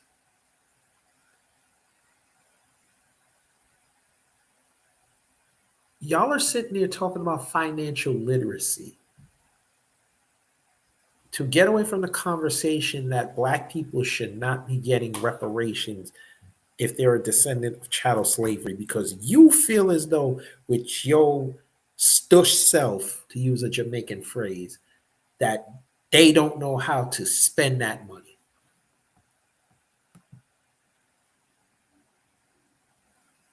Y'all are the worst type of coons, because y'all walk around looking like us and listening to what we're saying, but then as soon as Brother Jason Black says, white people put a camera in front of your face and ask you the question, your true feelings come out. Who gave you the authority to pocket watch Black folks on what they do with their reparations check? If you're not a descendant of American chattel slavery, you should not care what a descendant of American chattel slavery does with the money they receive from the government. Let's ask the question. You'd probably be the same one that would go up to somebody on welfare and ask them what they're doing with the money, right? You just have that face. You have got to be the child of an immigrant to have that thought process.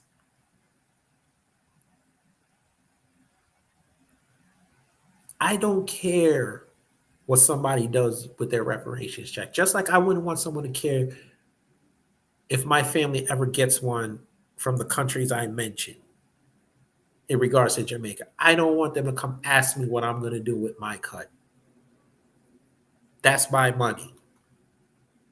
Y'all don't have enough balls to go ask the government what they do with your taxpayer dollars, but y'all want to come up here and act like y'all know what's the best interest of Black folks literacy, with their checks.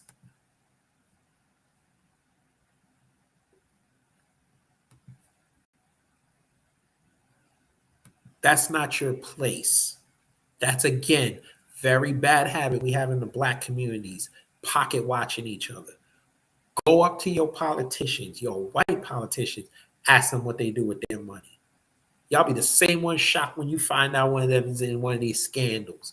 Y'all be the first one shocked. No, I tell a lie. Y'all be the first one to feign outrage.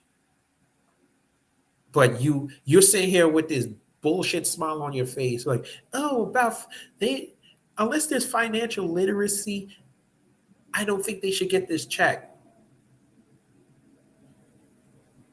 You get a paycheck every day. Your boss don't tell you how to spend it.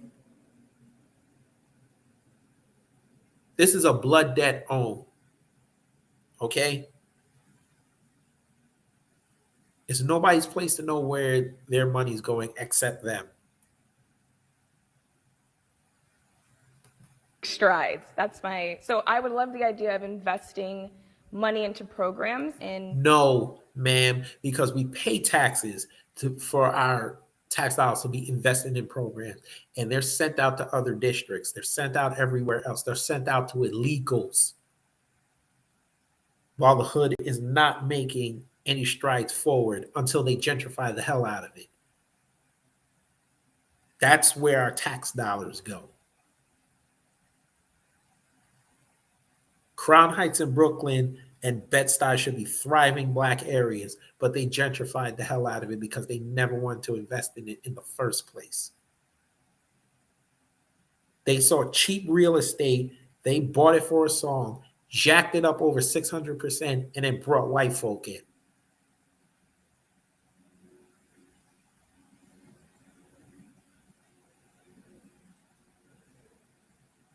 But you want to talk about programs.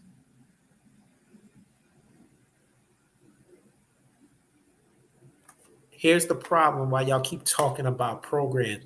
You want the government to run your life.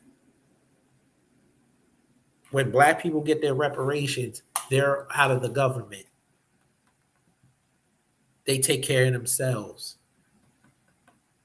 They do what they need to do to survive out here, and that kills y'all because that would put a certain segment of black people in a position of power that you would never be able to attain. And that scares you. Because this word that y'all want to run around, delineation, it would actually become a reality because there would be an economic base behind it.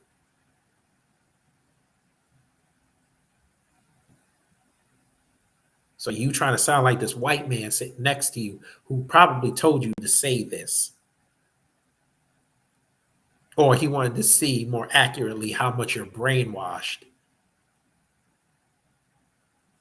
And you said something asinine that made no sense whatsoever. And you sound like a white supremacist.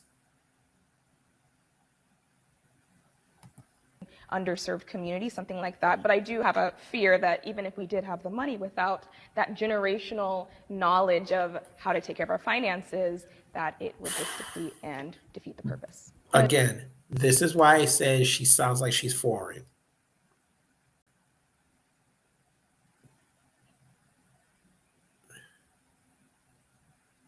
Because only a foreign person would think that there's black people over here that haven't taught their generations after them about how to make it out here. Newsflash, miss, there's been plenty of black families before you were born that got it. They own their own land, they own their own homes, their own businesses. Hell, some of them even own their own towns and left the blueprint for their families. But the government sought to suppress that. So the next generations would have to rely on the government. That's why they created the welfare program and marketed it to black folks because they didn't want black old money to have that connection to the ancestors on them plantations. So they sought to take away their land, take away their resources. You're seeing it right now with the black farmers. Maybe you need to go do some research and try to stop looking like an FBA woman and be more like yourself. Because what you're saying right now, this sounds like college babble. You've been listening to too many feminists. Let's continue.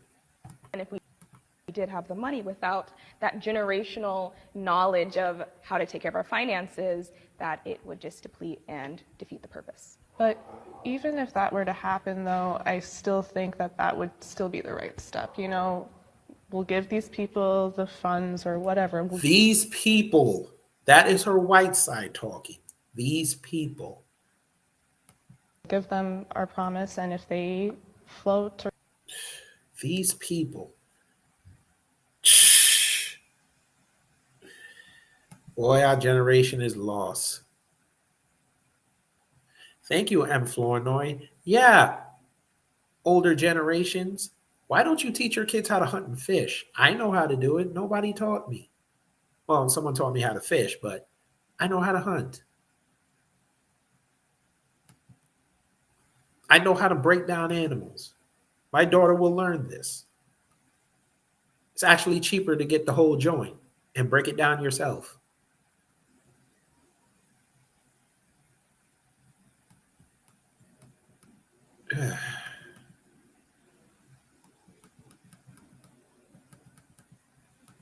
Viola Davis got ran off of Twitter for saying this. She said Her Majesty dedicated her life to service to her country and Commonwealth with grace, and with grace she has started her next journey. Rest in peace, Queen Elizabeth II. Condolences to the royal family. She caught so much heat, ladies and gentlemen, she deleted this. And by the way, I still have no desire to go see her new movie, The Woman King, even though that martial artist that is in there, Shayna West, who I like, is in it. I have no desire to watch a movie about slavery again. I'm good on that. Let's continue. Y'all will like this. Baby girl. Hi, baby girl. Hi, baby girl. Hi, baby girl. Hi, baby girl. Hi, mommy. Hi, mommy. Hi, Ali. Hi, baby girl. Hi. That's nice.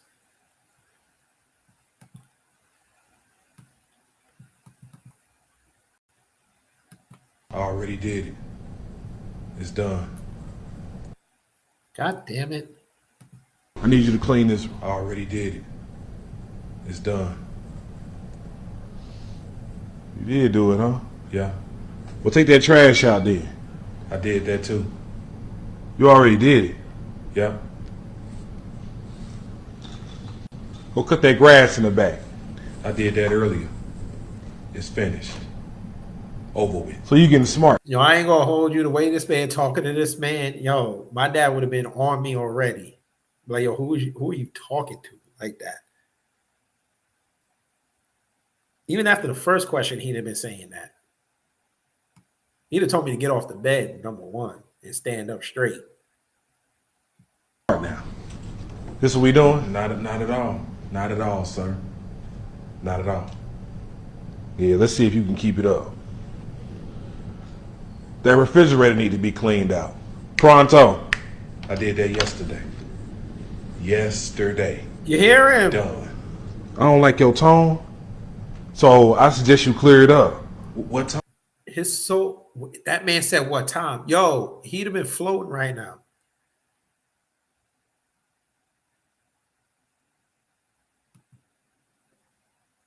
I like her work, but I bet she's on the CAA list. That's the list that the males use to cycle the BS messenger. Probably. All right, let's continue. But what y'all think about that one right there? That boy was angling for a fist fight. Hosea Williams. Those are the three that saw that body.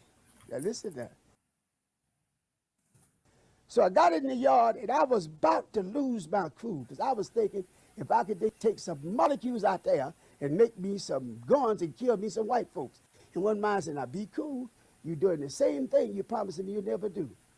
And I started crying. And then I heard Jesse Jackson say, he told me, Jesse, take our people onto the mountaintop. And that didn't bother me, even though I know Jesse got nowhere near him. And then Jesse said, I held his head in my hand while he died. And that didn't get to me. And then Jesse said, look at my shirt. And I looked around, sure enough, and Jesse Jackson's shirt was drenched in blood. And I realized the only way Jesse could have gotten that blood was stoop down on that floor at the Lorraine Motel and rake that blood off that floor and put that blood on him. And I went crazy. I really tried to kill Jesse. They grabbed us and all that, but that hurt me so bad. The other thing was, when Abernathy came back, says no need of prayer, no need of cry, no need of nothing. He is gone. It's over with. He's gone to glory. And we called the meeting, the staff meeting, and Jesse claimed to have been ill. And Abernathy told him, Jesse, go ahead to the room and relax. Jesse had to have run like hell that room into that airport because he got out of Memphis to Chicago. All us feeling everybody was still in the motel.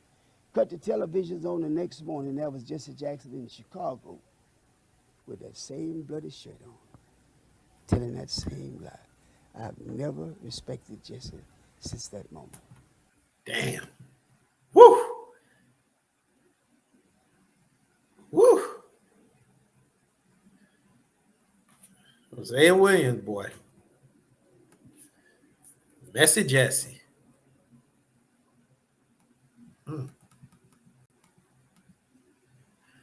This is what I was alluding to earlier. Kenyans are suing Britain for up to $200 billion in reparations for land theft and violent colonial abuses. Shout out to Sounds of Blackness for putting that up. Oh yes, y'all will like this. Oh, yes, sir. Not everybody's cold. Do it again.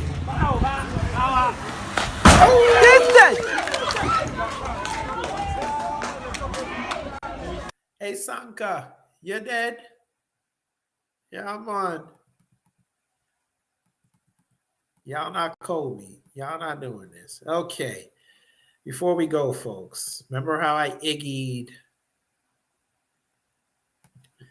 that Biden has just dropped Crime Bill 2.0? Well, this is what he said. We're inventing in America, and the CHIPS and Science Act means we include all of America. By supporting historically Black colleges and universities, tribal colleges, and minority-serving institutions, we'll tap into our greatest advantage, our diverse and talented workforce.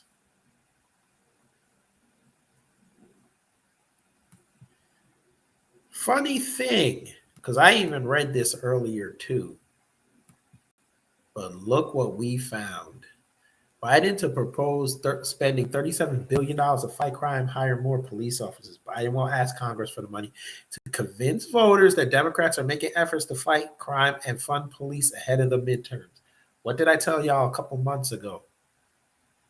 That crime bill is going to come either by the midterms or a little bit after, because again, he has to get the white conservatives on his side if he's going to run again for president in 2024. He's got to have that crime bill in place. Whitehouse.gov. The American Rescue Plan provided more than $2.7 billion to historically Black colleges and universities, more than $190 million to tribal controlled colleges and universities, $11 billion to Hispanic serving institutions. So Hostas College up in the Bronx got a piece of this, but HBCUs only got $2.7 billion. It's like 100 of them. Interesting. More, approximately $5 billion to Asian American, Native American, Pacific Islander serving institutions. Almost $1 billion to predominantly Black institutions. So either they siphoned off the money for HBCUs, or they're telling you that HBCUs aren't Black anymore.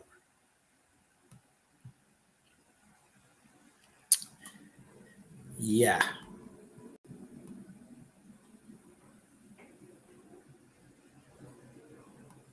Yeah.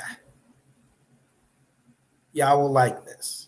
Y'all are going low. Can I get five? Got five. Quick backstory. This woman was on talking to this white man. And this white man, I guess she decided to auction him off. And it was quite interesting. 500. We got 500. Can I get 550? What are you selling? Y'all are going low. Can I get 1,000? I got 1,000. I'm making some money tonight on your boy. Don't drink too much. Don't let them see it, because I already got 6,000. I got a 6,000, 10,000. Sold to Mobley Baby. All right. Screw you. All right, boy. Do what? I need you to get on the ship. I'm going to send over there to you. I don't live nowhere. There's no fucking ship. Listen, you going to get on that ship. Do you hear me, boy? I ain't you. Girl, I'll send some people over there. You hear me? Come on. I'm going to send them over there and I'm going to put you on that ship. I'm going to put you on that ship and I'm going to tell you something, boy. You ain't going to make an embarrassment out of me. I got 10 grand for you. You hear me? Great. You hear me, boy? I'm not going to be playing around with you. I got $10,000 for you. You got any wife or you got a spouse? I ain't got none of that shit. I don't make a fuck. I ain't bidding. You ain't bidding shit on me. I don't know what you're saying, boy, but that's all right. You ain't got to talk where I'm coming from. We gonna go ahead and get you. I want you to get yourself on that there ship, and I want you to come on out here over the yonder. I want you to keep dreaming, too.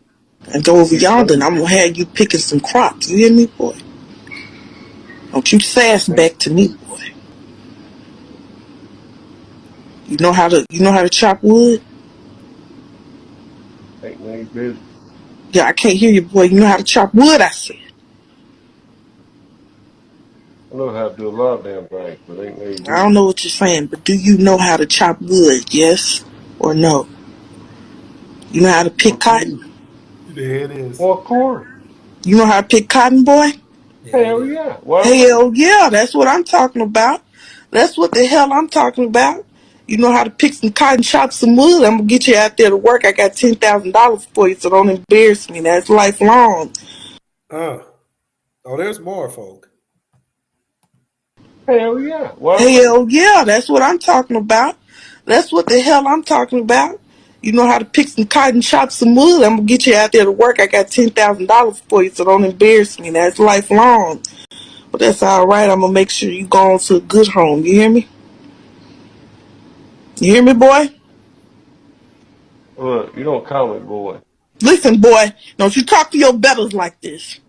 I said I'm gonna send a ship on How it to old are you, you? but you How old are you? gonna learn some goddamn respect for your betters. I'm not gonna listen to this shit no more.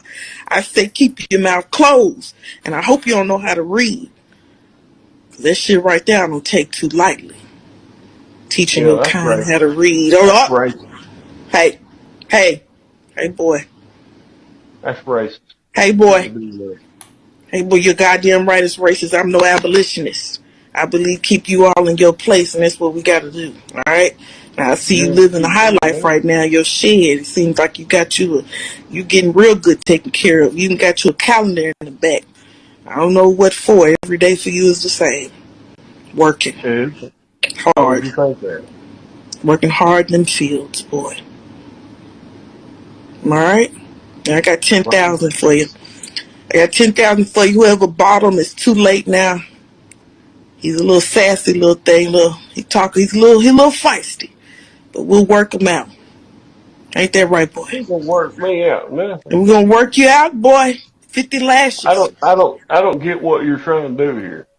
What do you think you can sell me like I'm a piece of property? I'm not a piece Yes, of property. exactly. You can't sell me. That's exactly what I'm doing. And you And I've already know already that. done it. It's already done. It's Well, already then you're done. doing slavery. You're a damn slavery act, trying to do slavery on white people. That's not cool.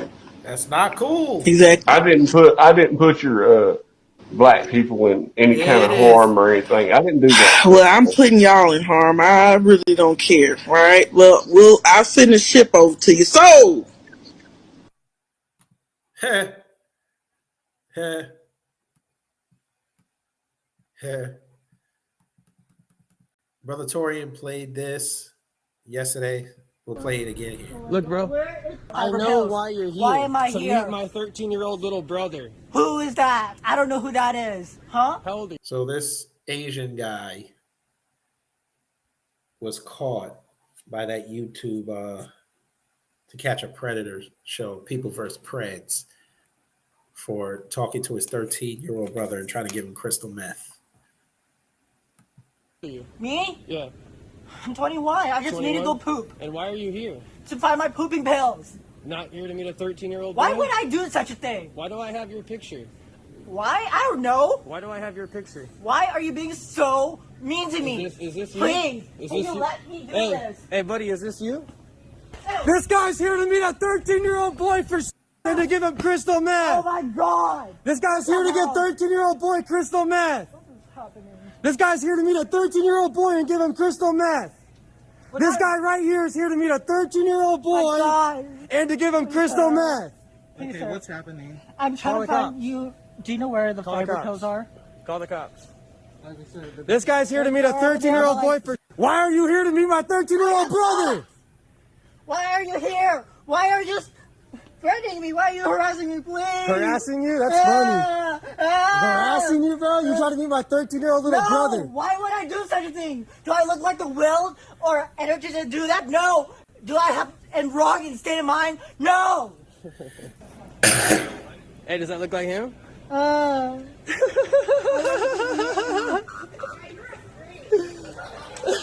Hello? Huh?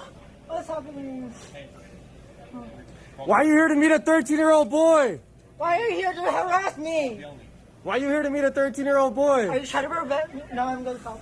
So you should decide who's weird here. You weird piece of...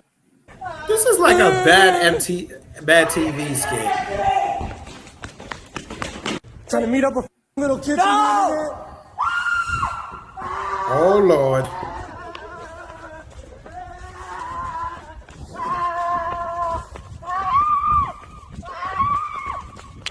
That's how y'all do it in California. Calling the police on your dumb. We got more, folks. They weren't the end of it. Oh, we got more.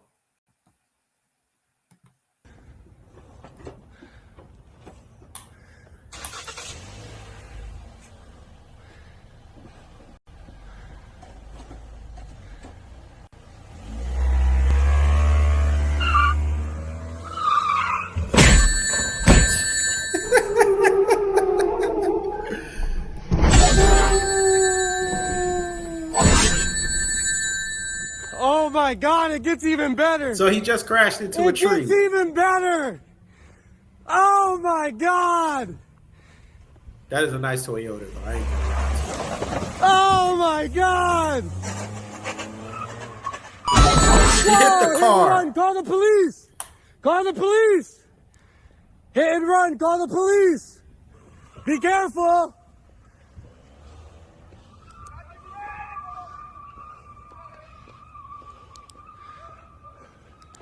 Just call the police, guys. I got the tags. Call the police. Call the police. Call the police. Call the cops, bro. I got the video. You don't need the video. Just call the cops. Tackle is done. Oh.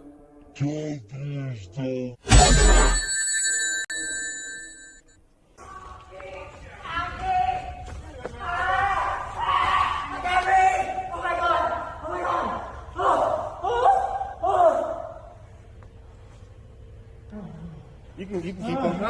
You can keep him, bro. It's a hit and run suspect at this point. You can keep him detained for the police if you want.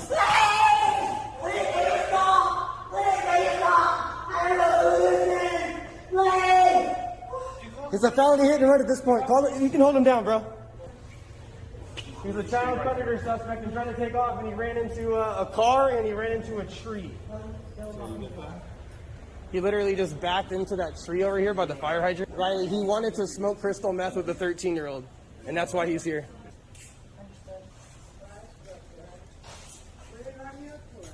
That's what happens when you come out to meet a 13-year-old boy for while you're high on meth.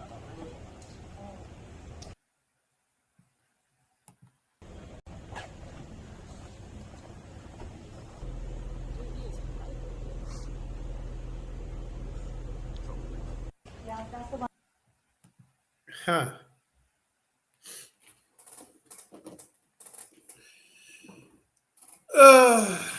That was an interesting piece of tape.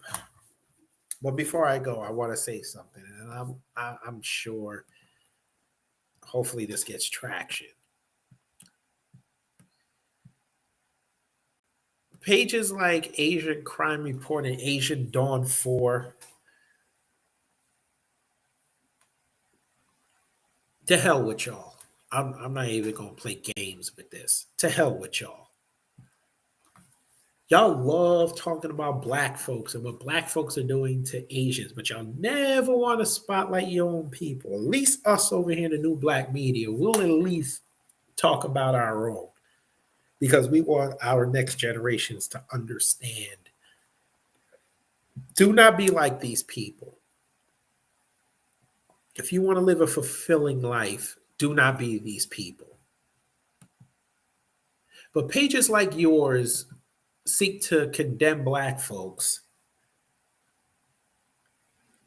But then you have situations like this, or those 5 Asians who got arrested in Texas for stealing $4.3 million worth of catalytic converters. Y'all won't put that up on your page because black people weren't involved. If this was a black channel putting this up, exposing this Asian person, y'all would say this was hate speech and he was being harassed. But He did this. Y'all not calling for your people to go shut their YouTube channel down because you like this white supremacy. Y'all are silent because he is representing the degradation of your society. This is the degenerates that y'all like to hide.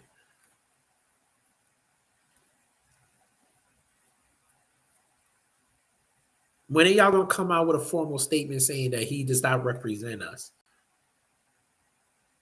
And he should be prosecuted to the fullest extent of the law? When are y'all gonna do that? Never.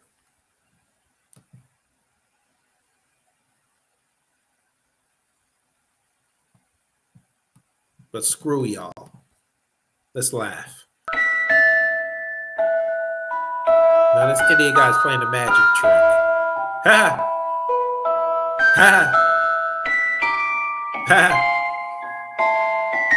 Right. I played that earlier. Now, last thing. So apparently there's something on the books that says basically they're bringing back slavery.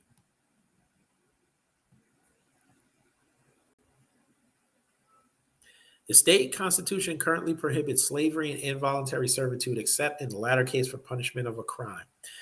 Now, apparently, Oregon, Alabama, Tennessee, Vermont,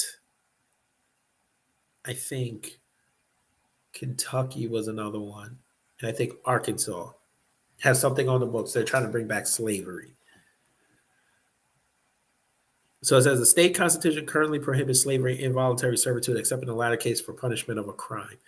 The new wording says slavery and involuntary servitude are prohibited, but the provision does not apply to the otherwise lawful administration of criminal justice. In other words, the new amendment technically allows slavery, Seaball said.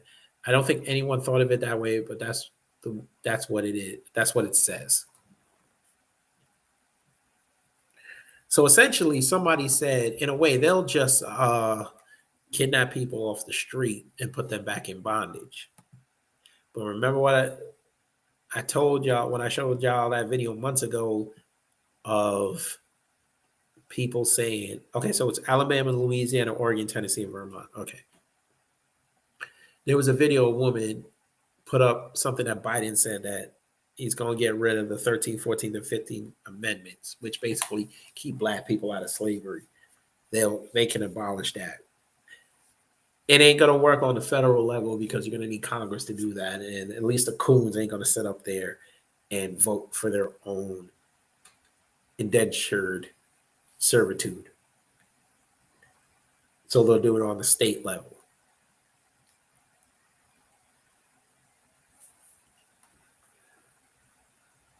Y'all got to watch out how duplicitous these people are.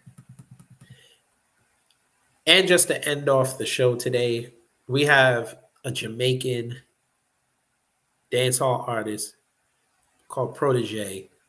Says, dancehall artists need to stop imitating U.S. rappers and focus on recording good, authentic dance music. So even he's saying that Jamaican artists try too hard to be hip-hop artists and they need to worry about making good dancehall music. But didn't y'all's people say the same thing called we created hip-hop? Why would you get away from a genre that you created? Allegedly. Let's have the conversation, sir.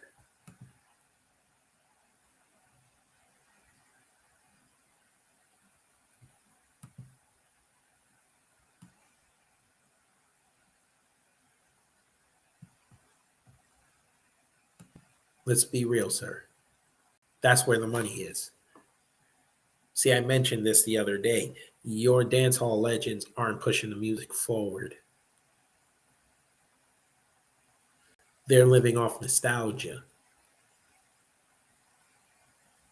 Where is Beanie Man's protege? Where is Bounty Killer's protege?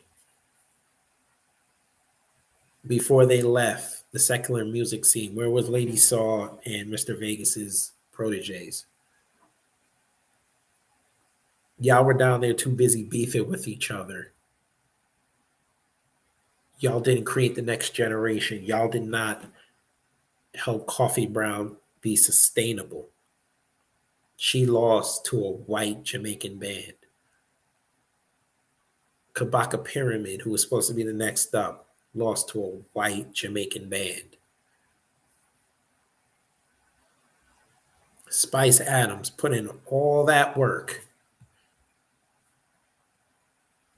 just to lose to a black Jamaican band, a white Jamaican band. But y'all want people down there making music to not imitate rappers.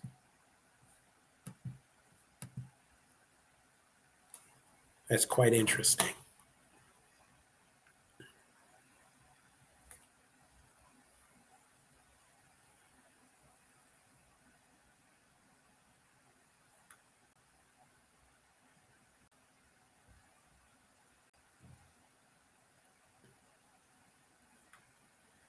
Wait, maybe it's in this one. There was one thing I wanted to show you guys.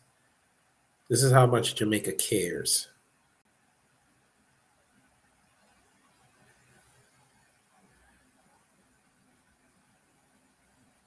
Well, the good thing is that the Jamaican the students down there are improving in the subjects. They're up to 12 of the 32 subjects. They've raised that. But I also saw an article on the Jamaica Observer website. I'm trying to see if I can pull it up. I probably can't, though. Their lead story was a Jamaican artist signing an international record deal. That was the main news on Wednesday.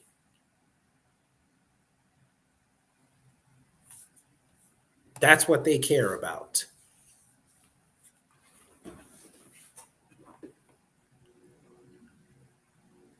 The shootings in Olympics Gardens, that was third. A Jamaican DJ, artiste, getting a record deal was more important than addressing the crime in Jamaica.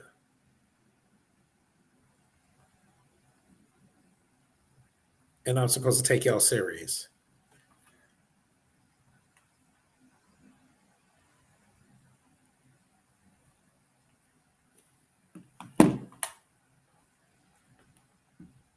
Right. But anyway, I've been on here long enough. It's time for me to go rest. I want to thank everybody for coming in. I hope you have a wonderful rest of your night. Get ready for Jason Black in about an hour and 15 minutes. And yeah, I will catch y'all next week. Countdown is on for me to leave my job, 20 more days, and then we move on to the next adventure.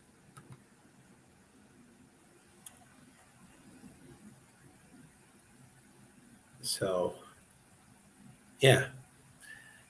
Take care, stay safe.